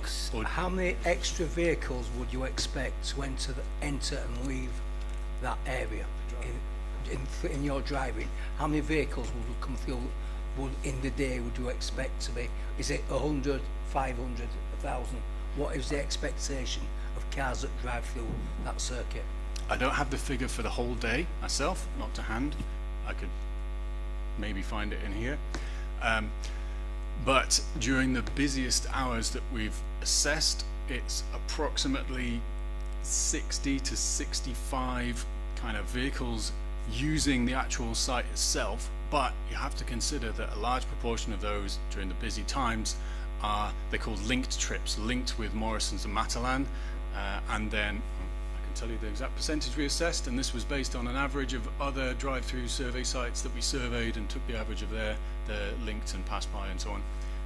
28.7% was the average amount of linkage with the adjacent units. So that's people who are already visiting Morrison's, then also choose to use the drive-through as an example. And then for the drawn from the nearest kind of main road, which is Savins Mill Way, obviously in our case, was 43.7%. So as soon as you get out of the Morrison Savins Mill Way junction, the actual kind of new traffic to the area is a low percentage of that 60 to 65.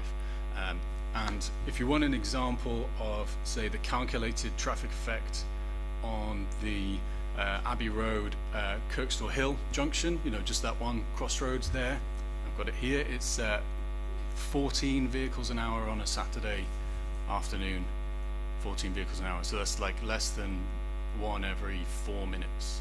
So in terms of new additional vehicles, that's what we look at when we do these traffic assessments and transport assessments, is the net traffic effect, and that's calculated through all of the methods that are transparently available on the in the submission documents. Does that answer your question? I've got Councillor Firth and Councillor Manaka.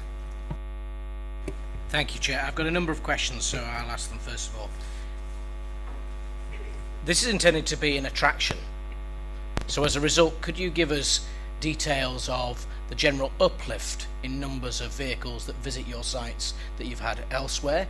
This is going to be, it's what's proposed as, if I believe it's in the media, a Burger King. So as a result, people will be coming at peak times when they're off work, and therefore it will also be at the time that they're probably visiting the petrol station or other people are, and therefore will definitely be at those peak times that this restaurant will be its busiest. So could you reflect on that in any other restaurants that either your client or yourselves have been involved with, and reflect that here? You've talked about the number of people using the site. Is that people on foot or by car?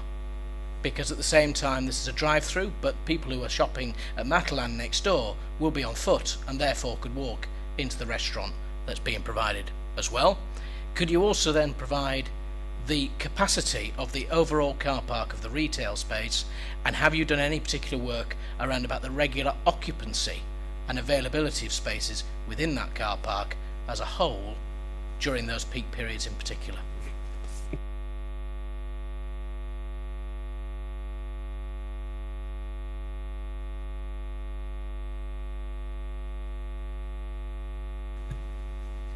Thank you. If I may answer those in order. Details in the general uplift in traffic.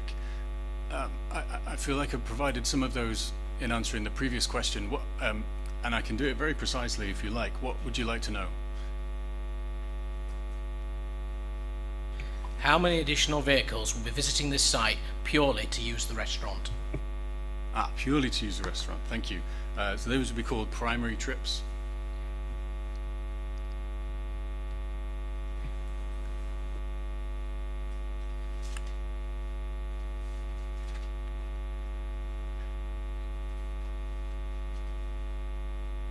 So during the Friday evening peak hours, our calculations show 10 arrivals and 10 departures for 1 hour primary trips. So there's brand new to the whole study area network. And this is quite a conservative estimate of the proportion of primary trips. So normally primary trips are anywhere between 0 to 10%, particularly for a busy area such as this one, because it's simply, if there's a high volume of traffic nearby, then there's a high proportion of customers already present, and there's a low need for new customers to suddenly decide to drive through the road to approach there during that time, and they may choose a different time. Anyway, sorry, I'll answer your actual question. That's during the weekday evening, 10 arrivals, 10 departures that are primary, and during the Saturday peak period, which, just to touch back on Councillor Jones's question, the measured peak period was at 12:30 to 1:30. That's in terms of actual traffic flow, not necessarily in terms of car park usage. That's 19 arrivals and 17 departures. And that might seem like a strange number, they're different, but this is based on other similar drive-through restaurants, and you kind of have a differential rate of arrival for one particular hour period, because it might be that those 2 extra people arrive towards the end of the hour and then depart at the start of the following hour. Does that answer your question about new traffic to the area? Thank you very much. Well, I just would like to add on a just general point on that particular point, the fact that if they're coming at peak times, then I'd appreciate if we can get the capacity and occupancy of the car park, because otherwise on that they won't be parking if we don't have figures that show that there's availability in the car park, if they're coming when everybody else is also coming to use the facilities. But part of the nature of a drive-through restaurant is that there's a lower propensity for parking. So that means more vehicles will be then visiting the site because of the drive-through being there. Sorry, I don't quite follow. I've provided the figures for primary trips and pass-by trips and link trips. Sorry to interrupt. I think what you maybe suggest, or originally were suggesting, Councillor Firth, was that is there capacity within the car park, the bigger car park, to accommodate any vehicles that may linger after going through the facility at the peak period? Is that more succinct as what you were aiming at? Thank you, Officer. I was going to come on a supplementary, having asked the capacity and the occupancy of the car park, to then ask whether an impact assessment on actual traffic, but I was waiting for an actual full answer from the applicant. Sorry, I was just trying to clarify the question and make it simple, because I was struggling to follow it a little bit as well, to be fair. Is that clear to yourself now?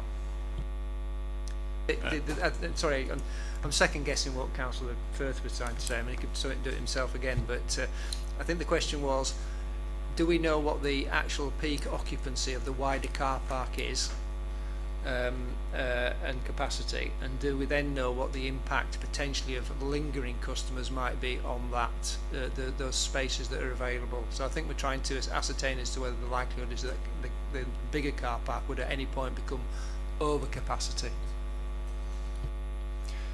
I'll pass to Nick for this one. Yeah, so we did car park capacity and assessment work as part of the regional transport statement, I believe. I don't have those figures to hand, but that showed there was sufficient parking within the wider car park to accommodate the trips to this particular site. When I say the site, the application site to the proposed development, they could be accommodated within the car park. And there were no concerns from highways officers in terms of parking numbers. I believe the highways officer may have some of that information to hand, so I just want to... Yeah, thank you, Chair. I'm just only trying to be helpful. So he's right. So parking occupancy surveys have been undertaken in November 2022, and that's during Black Friday. So that is the absolute worst case scenario. So the occupancy of the Morrison's, let's call it Morrison's car park overall, on a Friday, the occupancy was 79.2%. So you're talking, there's about 20% occupancy availability of parking spaces. On the Saturday afternoon, sorry, that was the Saturday afternoon, that was 79%. On the Friday afternoon, it was 66%. So from this data, there's plenty of parking spaces within the more available capacity. That's what the data has shown. And can I just clarify, that's the current car parking spaces and doesn't include the car parking spaces that are being removed? Yes, yeah, it does not include the parking spaces that currently, because they've been blocked off for many years. Could I just come back on that, Chair? Can I ask...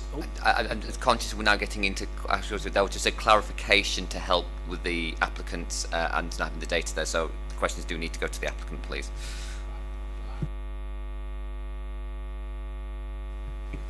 Could you answer then, as a result, the question you mentioned about the number of vehicles, whether they were coming in by foot or by car, as we talked about otherwise? Yes, that was your second question. I was hoping to come back to that one, of course. Normally when we're asked to look at a traffic assessment, and particularly of capacity, yes, we calculate the vehicle-borne customers and vehicle-borne people who are attracted to the development. But of course there will also be pedestrians mainly will be the remaining mode of travel, and then some people are travelling by cycle and some by bus as well. And that is built into the data I mentioned earlier about the surveys of other similar drive-thru restaurants, that there are a number of pedestrians who go there. I don't have the specific figures to hand, but they would either be drawn from visitors to Morrison's or Matalan, or people who are in the area and walk in via the pedestrian connections. And two final questions. The occupancy surveys, I believe that you therefore say that was undertaken by the applicant. Were they a snapshot at a certain time, or were they over a period of time, and what was that time? And then the second question is, deliveries into the current retail park will be the same for this unit as well. Is that correct or not? So right, yes. So car park occupancy was undertaken. Typically you do that as a snapshot, yes, but you choose the busiest periods, hence why it was undertaken towards the end of November. It was Black Friday, as officers have said.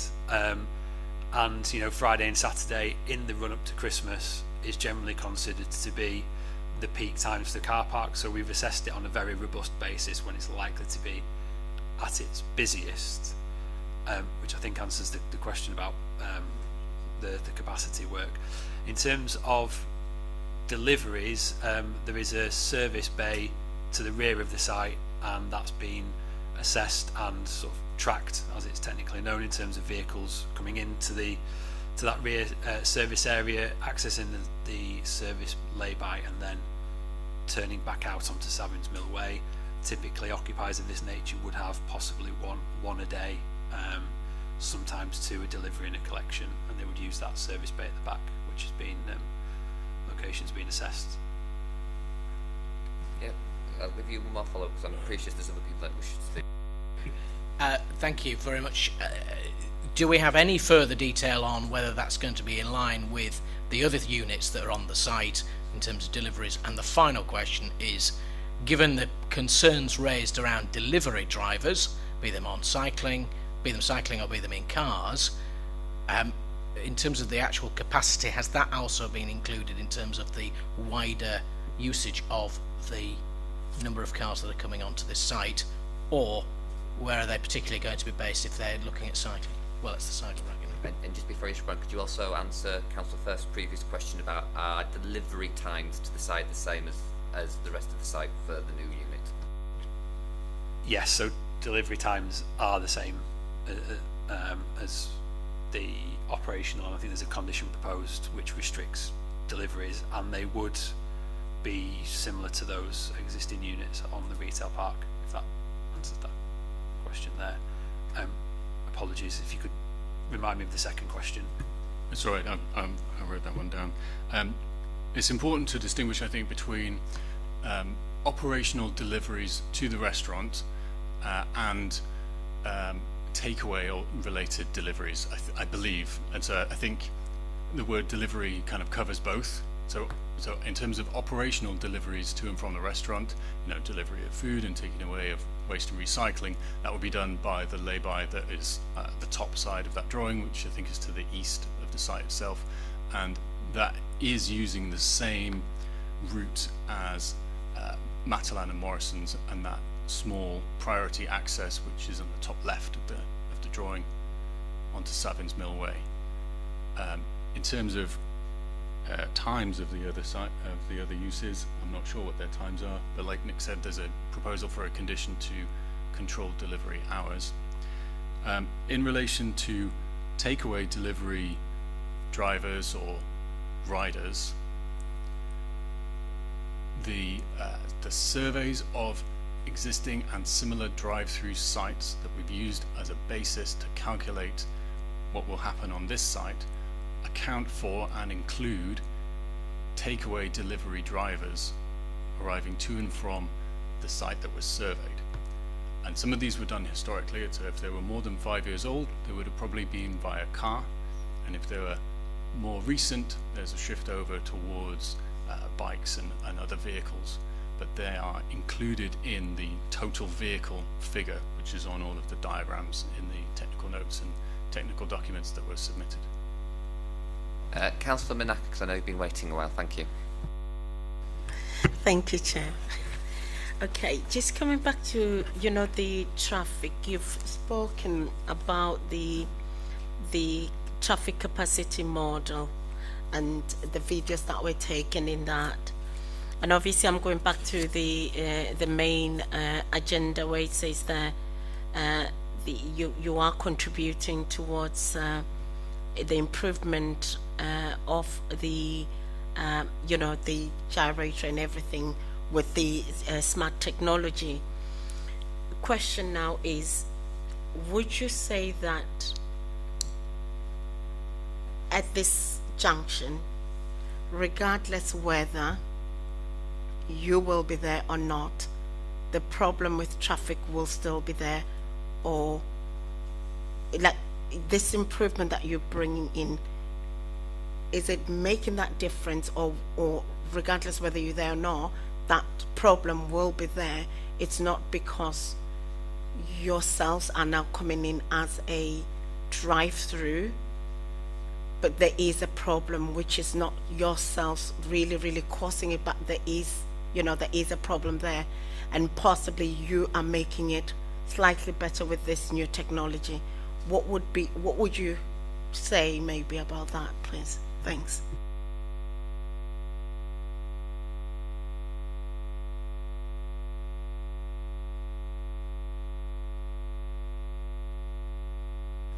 Thank you. And yes, that's a great question and really relevant to the whole discussion.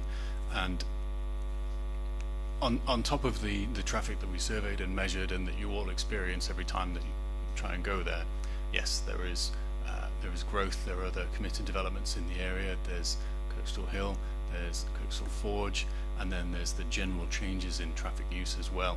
And what our model predicts, and I think what I probably read through very quickly in my pre-prepared speech, is the prediction is that traffic volumes all go up, and as everything gets busier and busier, then the pressure has to go somewhere, and in the model type that we use, transit, that accounts for any blocking back through junctions. So it's quite a good, accurate model of when you have close by signal junctions.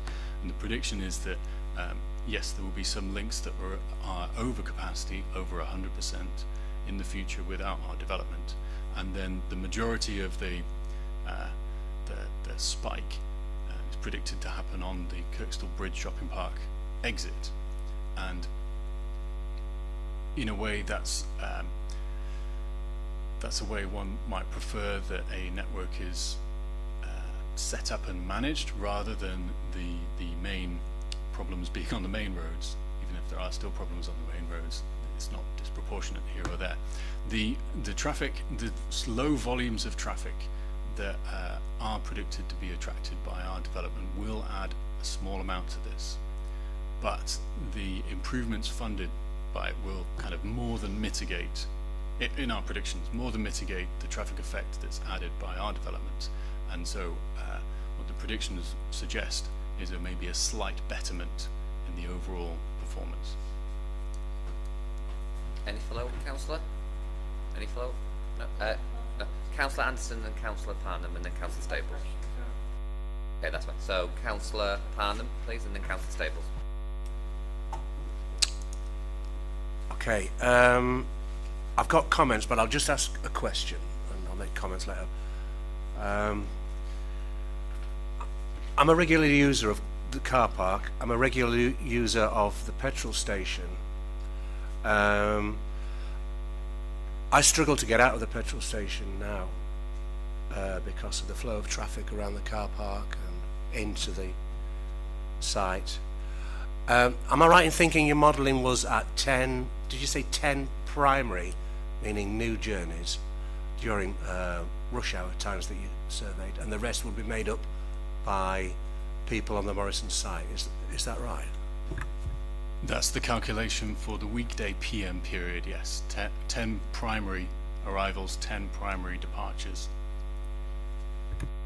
If that's the case, then there'd only be 10 extra cars passing the front of the petrol station, which would make my life dead easy to get out of. But I just can't see that happening. I just think that totally underestimates the amount of new people using the... Sorry. I'll assume the question that I think you meant by that is it, but the primary, remember, is totally new to the whole network. There are still elements of what's called pass-by that are drawn from Savins Mill Way, and they're still also modelled. So the pass-by traffic that will be drawn from people who are already on Savins Mill Way will then turn, left or right into the Morrison's access and across the entrance and exit to the petrol station, through the car park and over the threshold of the development site itself. So it's not just a plus 10 in each direction for that one, it's a plus, I can tell you if we pause. For the Friday evening, it's like a plus, is that the right one? Oh, that's Saturday.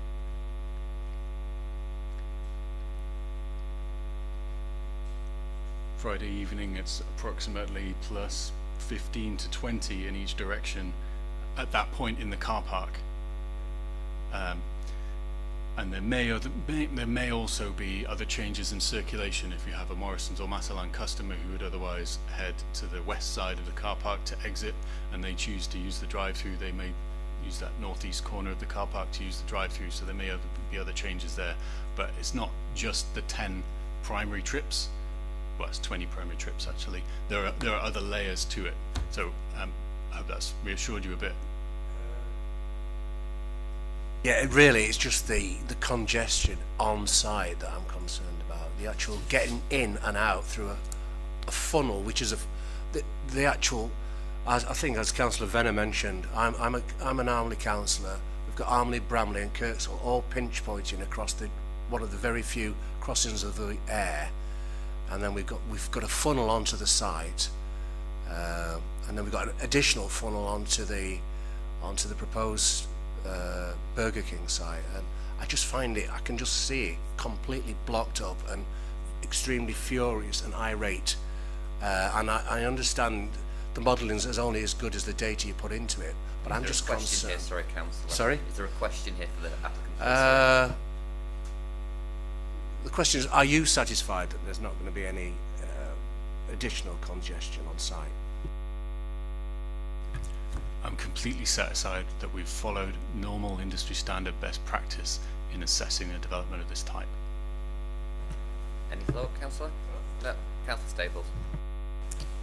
Just thinking about the delivery drivers, so delivering to residential properties from the site, and obviously increasingly these are on electric bikes.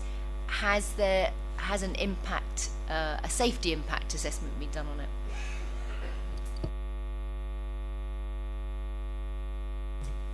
Of cycles entering our site, or of cycles off site, do you mean?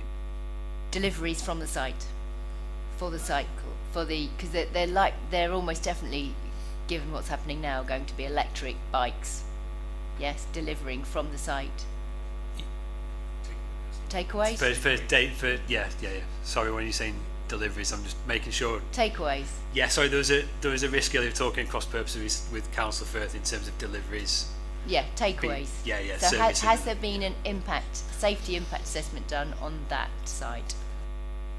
Not specifically on cycles, no. However, it's a well-used area. There is cycle provision within the site. There is a level route, a level access within the site to enable cycles to safely enter and exit. So it would be unusual to undertake a specific cycle safety audit.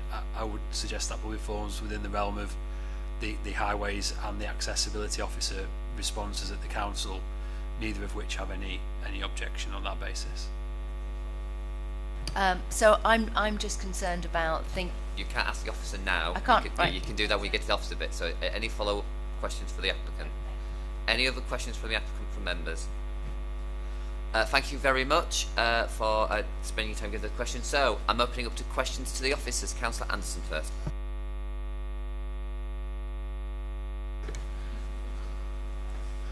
Right, on the highway side of things, I'm not asking you to list off every single one of them, but what issues have the local ward members been raising prior to this coming along? So in other words, concerns that they've got, because ask any elected member here, we've all got a massive long list of highway needs that are not being met just now, never mind anybody else coming along to add anything else to it. What's the general big consensus there? What concerns do you have about highways conflicts in terms of people coming at different angles to this? People coming into the car park to go to the shop. They then have parked down the bottom of the car park. They then decide, oh well, I'll go and get something. So they then drive up inside the car park to a car parking spot further into it. So how many journeys and what concerns have you got over that? What concerns have you got about traffic safety for young people and people with young families who may be walking around the site, who may have walked to the site from some of the other multiple uses that are taking place in the locality, which will have people coming left, right, north, south, east, west, and how you're going to deal with that in terms of crossing roads, etc. as well. And then following on from that, what is the actual accident record in the area? And then the final point, which is not highways but more to the officer, what community safety issues have been raised? For example, I am the chair of the Outer Northwest Community Safety Group, and regular problems occur at the Guiseley site, where the police are having to be called on a number of occasions with people driving around recklessly within the car park, particularly at quieter periods where it attracts a level of antisocial behaviour. What's the police view? Are the police satisfied? Have you been to the embedded police officer to get confirmation that this is secure by design and they've got no concerns at all? Thank you. Yeah, thank you, Chair.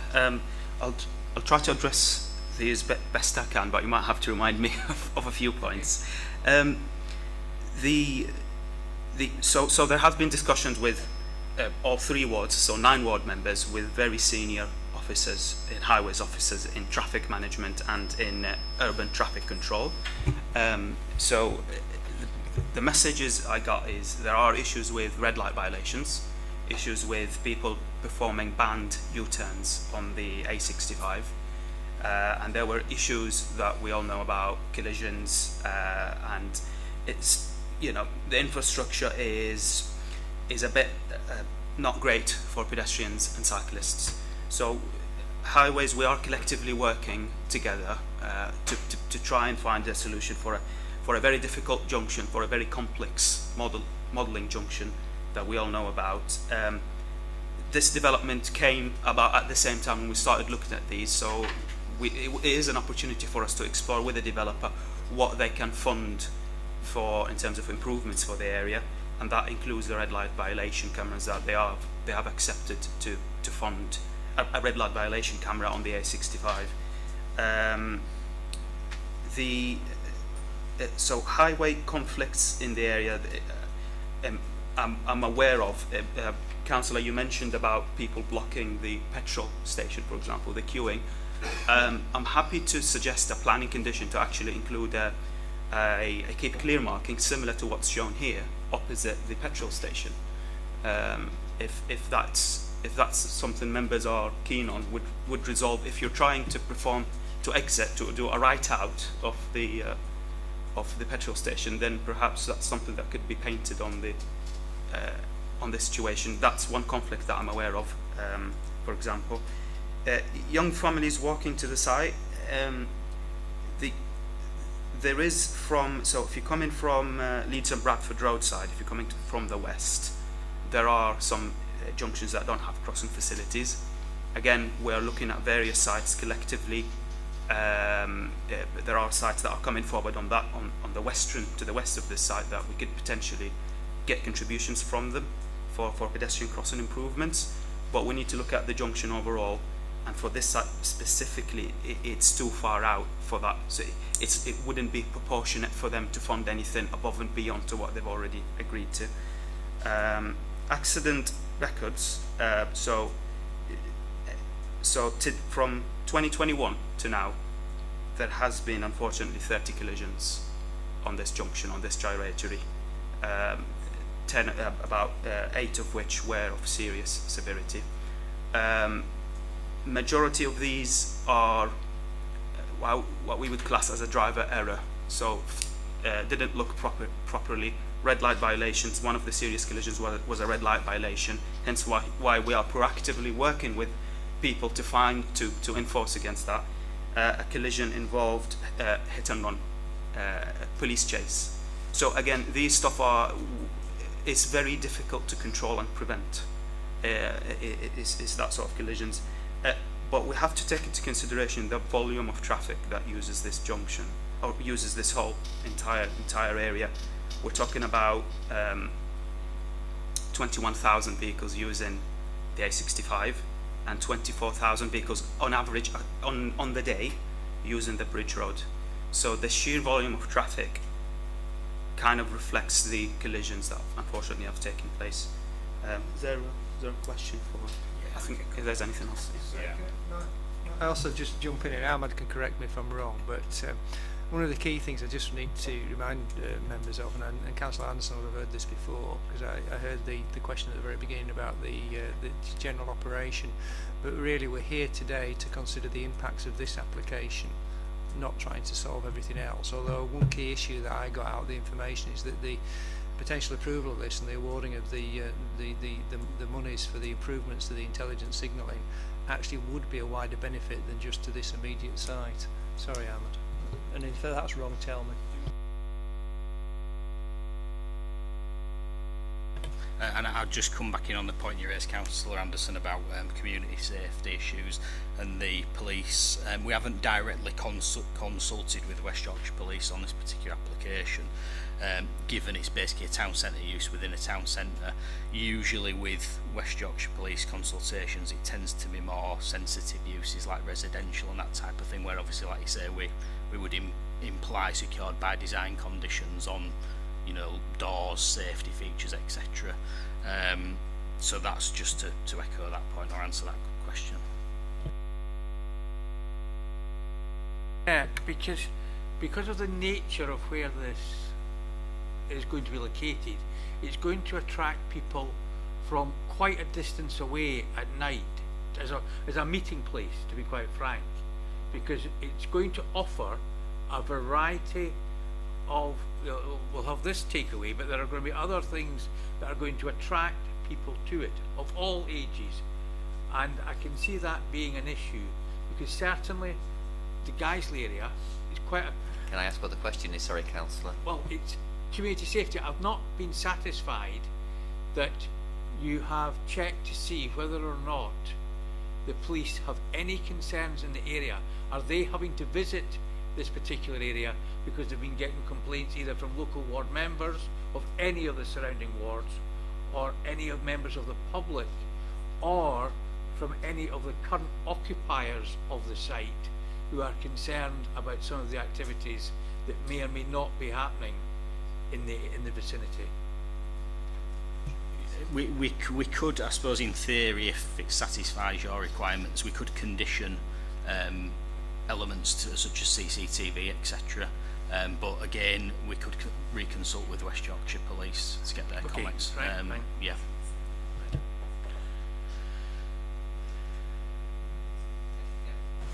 Sorry, Chair, yeah, if I'm just trying to be helpful. I'd just like to assess, we've seen today on the site visit how narrow the footpath currently is if you're coming from the bus station to the site where we dropped off. During the winter months and during night time, this area will be dark. This development itself, will it come with its own lighting? It will come with its own people will be there, so it will kind of make this going across the site, going into Matalan and Morrison safer. We saw a few people today crossing this area. Let's imagine what it would be like during peak hours. We weren't there during peak hours. So that development itself would self-sufficiently sort of improve this area. Any follow-up, Councillor Anderson? Yeah, Councillor Stables. And could I just ask people not to do 4 or 5 questions at once, because you get all of your questions done, it makes it easy for the officers to process the questions being asked. You know me. So it was just coming back to whether there'd been a safety impact assessment done for cyclists. Yeah, I'll kick off. I think Ahmad will come in as well. We did, as part of the application, look at potentially, obviously the points being raised about delivery drivers and Deliveroo and that type, well, other obviously companies, but that type of thing, adding like a bespoke condition to control deliveries. But the issue you have with that is it's very difficult to meet the test of a condition on that basis, because it's in essence mostly unenforceable, because obviously the delivery drivers or providers in terms of getting takeaways, for instance, they're almost identical to customers using the actual restaurant itself, so to differentiate between the two is very difficult, and basically, like I say, it's difficult to enforce, so it doesn't meet the test of condition. So for instance, if we were to condition no deliveries or no delivery drivers using the site, or some sort of restriction on delivery drivers, it's basically the condition is unimplementable, if that makes sense. Sorry, just you may be about to do this, Councillor Stable, but I interpreted your question slightly differently. That you were talking about a safety impact assessment for cyclists going to the site. Yeah, so I don't know whether you can answer that between you. There's no specific safety assessment done in terms of cycling to the site. It's basically contained within the general traffic modelling that's been assessed, but no specific on that. So is that normally the case? Do we not normally do any kind of cycling safety impact assessment Can I just come in, Councillor Stables? I mean, I'm deferring to you as the expert, but as part of modelling highways, there are specific standards that the Highways Authority, along with the developer, have to adhere to, and that in itself takes into account those safety impacts and requirements for cyclists. I want to defer to the Highways officer here as the expert. I'm merely a lawyer here. Yeah. No, I mean, I'm trying to be further away from it. I mean, we did. I did a sort of a walking audit, sort of, when I visited the site earlier on. Officers would have in terms of walking to the site, you've got footways already, you've got pedestrian crossing facilities, cycling, you've got on-street cycle lanes to get to the site. You would struggle as a cyclist to ride in a high speed, especially as you trying to get to the site, especially from where the bus stop is, from the map. If you want a shortcut into the site, you wouldn't be doing it at a high speed. So because of the area, we kind of sort of encourage you to ride in a very low sorry, it's just very distracting. You would be traveling at lower speed. But as I say, in cycling and safety audit, we mostly do them for large residential developments, where there would be a lot of road users all the time, other than vehicles. This site, from the numbers, it wouldn't generate, and because of the size of it and the customer floor area, it wouldn't generate a lot of pedestrian and cycling trips. Any follow-up? So I was looking at it from both sides, really. I was thinking about people cycling there, which you've answered in a way, because I think the fact that the traffic is so appalling and dangerous that people would choose not to cycle, probably. But on the other hand, the other point is about the deliveries, on electric bikes, and I'm just thinking about how dangerous it could potentially be for takeaway deliveries from that site. And therefore, is that something we're considering? If not, should we be considering it?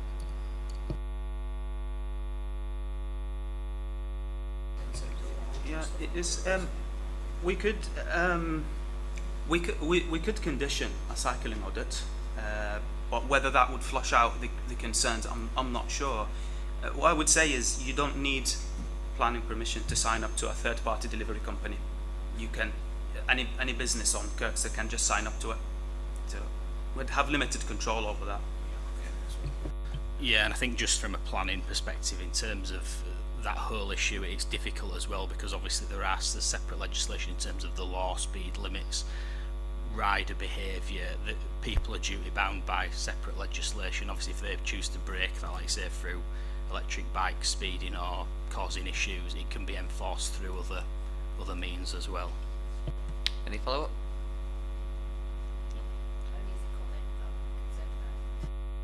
Any other questions from any other members to officers? So, moving on to comments then. Any comments? Councillor Anderson?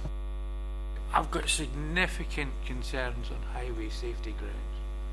I've not been satisfied, or I'm not satisfied, that the explanations I've been given meet what I would expect, nor am I satisfied that more couldn't be done in order to try and improve the highway safety, the highway conflict issues, and I also have concerns that the potential community safety issues that could arise, we've not had any evidence that the police are satisfied that they won't, so unless we get evidence from the police to say that there won't, then we have to assume that there will be some, because that happens at other particular similar sites. So I personally cannot support it for those two reasons: the community safety and on the highways grounds. Councillor Stables and then Councillor Panham. Equally, I don't see how we can or should encourage additional traffic to what is already an incredibly dangerous, over-congested section of roadway here. I'm really concerned about the highway issues. I'm concerned about the also on-site movements as well. you know, in terms of the vehicles moving from one area to another, when you've got pedestrians crossing, you've got cyclists potentially arriving, you've got delivery drivers potentially leaving. I'm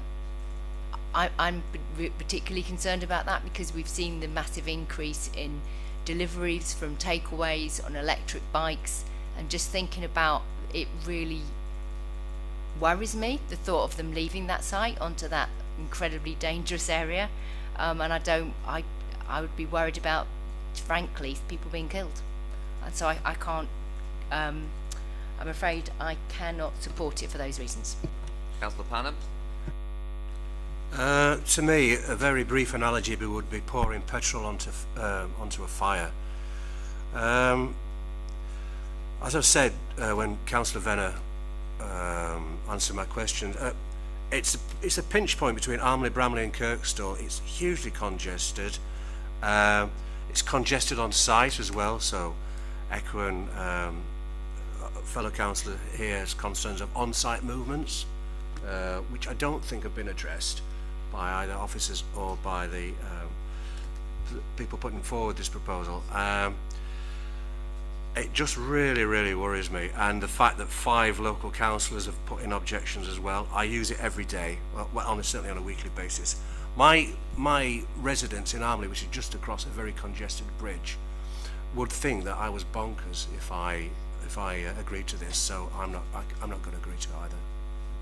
Any other comments, Councillor Manaka? Chair, I think we are concerned about obviously the safety and all. I wonder whether will it be possible to have this coming, you know, that data be brought to us, whether that will help us in making it clearer. Are you making a suggestion for a deferral for specific information to come back to panel?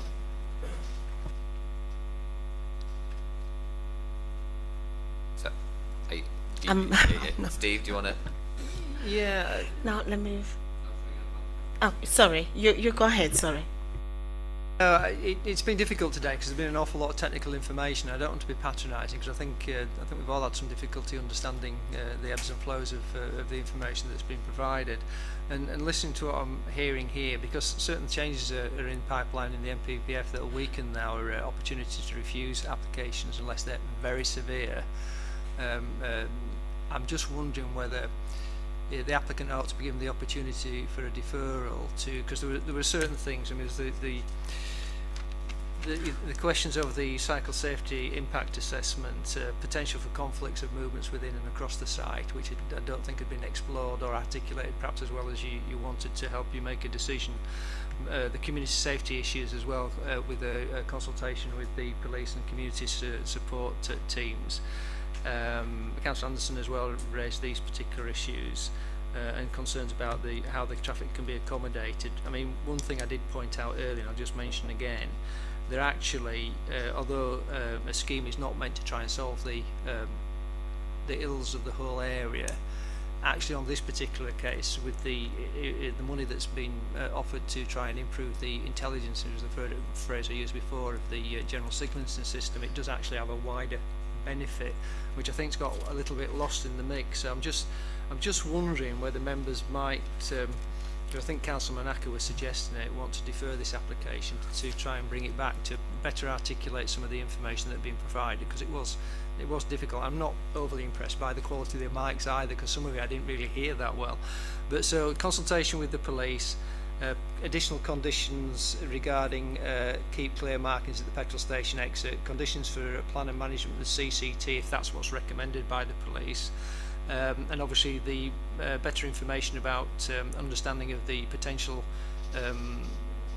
points of conflict between the various different types of movement across the site. I think that covered it all. I wonder if that would be a solution in this case. Could I just ask for, in terms of the draft MPPF, obviously it's only at the consultation stage, and bearing in mind that the draft MPPF is making it very clear that it has to be severe reasons for refusal, in more cases. How much weight should we be currently providing to the draft consultation of the MPPF?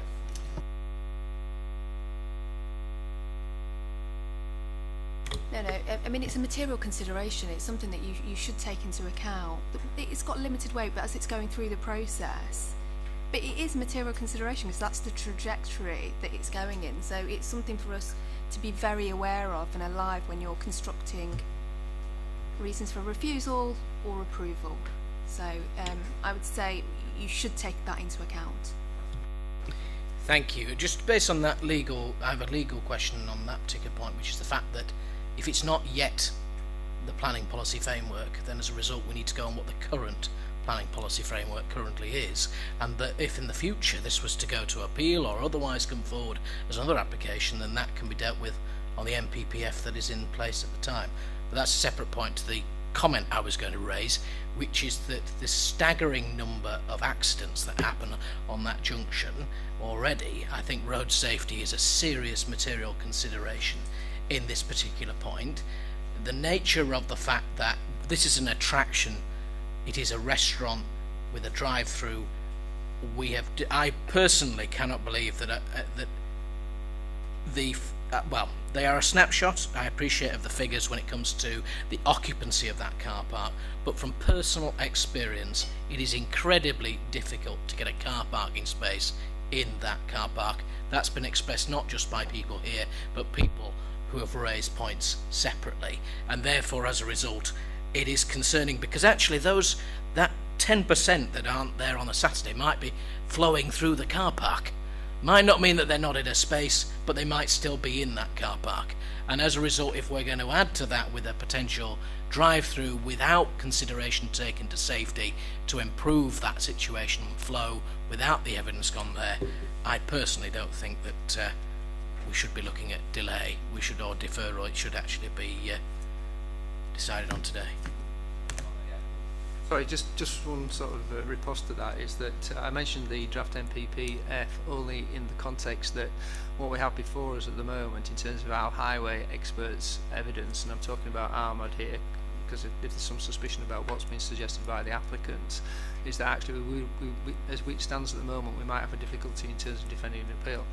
That's fine, and I just thought that would help in terms of the information.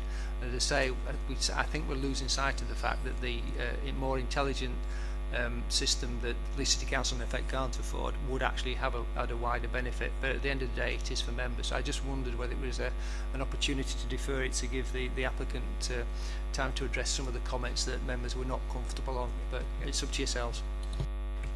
Chair, I also wanted to add a quick point, which is it was mentioned about engagement with the police. This application has been going on for 2 years, and I'm very surprised the police have not been engaged already. So what I'm hearing here from members, I've got one very clear indication of a proposal to refuse. I've got one indication here of a proposal to defer for more information. I haven't got a seconder for each at the moment. Well, we don't have a formal motion, I would suggest. Yeah. There's nothing formal on the table, Chair. Yeah. So we've... Sorry, was that a proposal? Because the words that I have got from you, Councillor Firth, is it should be decided today. Right. Taking legal advice, I'm very happy to propose that we go on the basis of road safety, that we reject this application today. And do I have a seconder to that proposal? And is it to be very clear for officers, is that the specific reason in which you are proposing a different motion to the one proposed by officers? And is it just that, or is there anything else?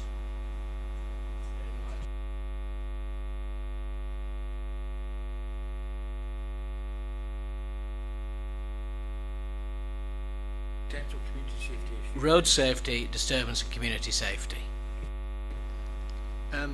One of the things about the community safety is actually below the threshold that we would normally consult, to be quite honest with you, but in terms of the highway safety, this is why I'm slightly nervous about it. In terms of highway safety, I understand that, and what you would do anyway in this position, if obviously the motion carried at the vote, is it would then be deferred for officers to bring back detailed reasons for refusal based upon what I've picked up here and others. So I think we're at that position, are we? Yeah, so so it's been proposed by Councillor Firth, seconded by Councillor Parnham, and obviously a vote needs to be taken on that, and of course if it's carried, so be it. We'll bring it back with the a reason for refusal to agreed by members, and if it's not carried, obviously there may be an alternative motion, or we could go back to a substantive one. Are we all clear on what we're about to vote on? Yeah. Let one at a time, people, because the mics aren't great. No, they are poor. Accepting what's been said in terms of the concerns about highway safety, because it's been moved by Councillor Firth and seconded by Councillor Parnham, what you would normally do would be take a vote on whether that is to be carried. If that is carried, it would be deferred to officers to actually bring back to this panel the detailed highway reasons for refusal, because obviously we need to give it some thought to protect the council if we do go to appeal, because of what's been said obviously by our highways officers, which at this point obviously is different to the concerns that you've got, but that's fine, because that's why you're here, to make that sort of decision. So we would be voting on refusal on the highway safety concerns. I'm trying to pull out the community safety thing because it's too small really as a threshold for us normally to go through that consultation. Okay, so that's where you're, is that clearer now, Councillor Manaka? Councillor Firth and Councillor Parnham. If that be the case, can we just stick it to the original motion, which was on road safety and highway safety? Yeah, Councillor Parnham, quickly, because I want to go to a vote now. I was just going to add, will that include my concerns about on-site safety? Well, yeah, driving and movement across the site. Okay.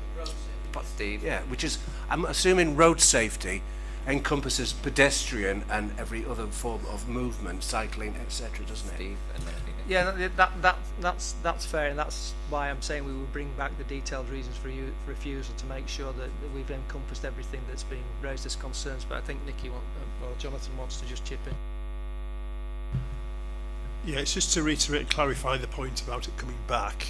During that process, we'll be analysing the merits of the reasons for refusal that we bring forward as well. So we won't just bring back the wording, it will be an analysis of the strength of those reasons for refusal. If members were minded to recommend refusal or vote for refusal today, clearly we've got concerns. We've had a professionally implemented assessment of the situation here in terms of traffic movements, impact on the highway network, including highway safety. That's been analysed by our professional traffic engineer, highways engineer, who has reached a conclusion that actually with the proposed contributions we'll see a betterment of the current situation. So from our perspective, we don't feel we could support the reason for refusal based on the impact on highway safety or congestion. We just want to make that very clear at this point before any sort of vote is taken on that. Recognising the concerns about community safety and the other point regarding movements on the site, we would recommend that we bring those forward again at the next meeting through a deferral process if those are of significant concern to members. So from the officer perspective, we would obviously be urging more of a deferral than a refusal at this point. In short, basically they don't think they'd be able to defend it without really good reason. Nikki? I think it's right, if you're moving in a direction of refusal, that you understand the implications of that decision, including costs awards against the council. It's entirely appropriate that we as officers give you that advice right now, but by deferring and delegating it, if you do wish to defer and delegate on the basis of refusal reasons that you've outlined as Councillor Firth has set out, this enables a report to be returned to you setting out the draft refusal reasons. It also enables us as officers to check the balance of strength at appeal of defending those refusal reasons. And as a legal officer, I think it's entirely appropriate that you receive that advice from experts.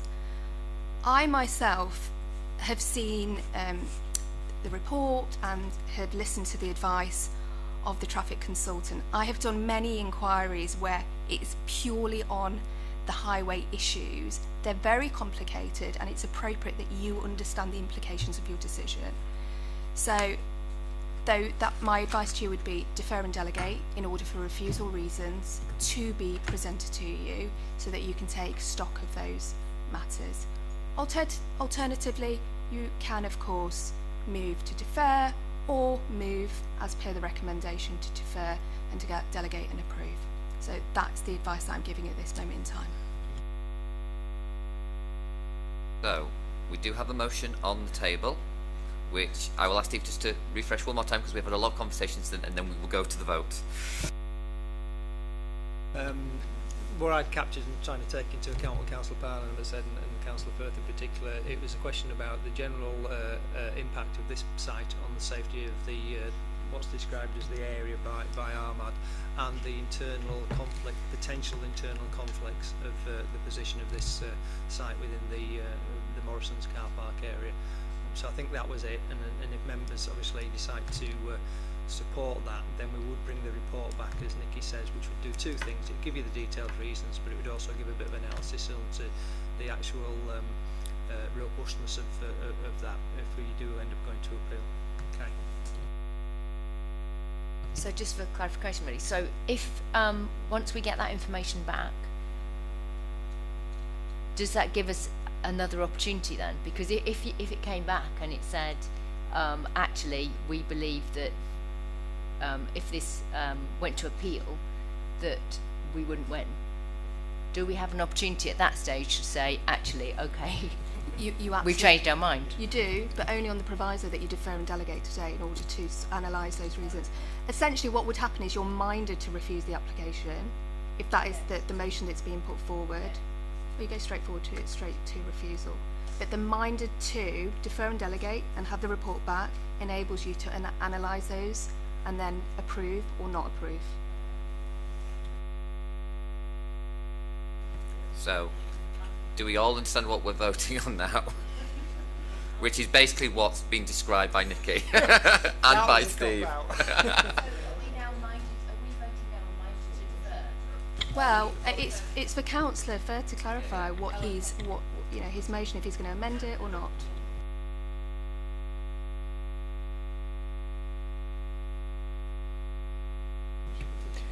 I'm very happy to withdraw and allow us to defer and delegate.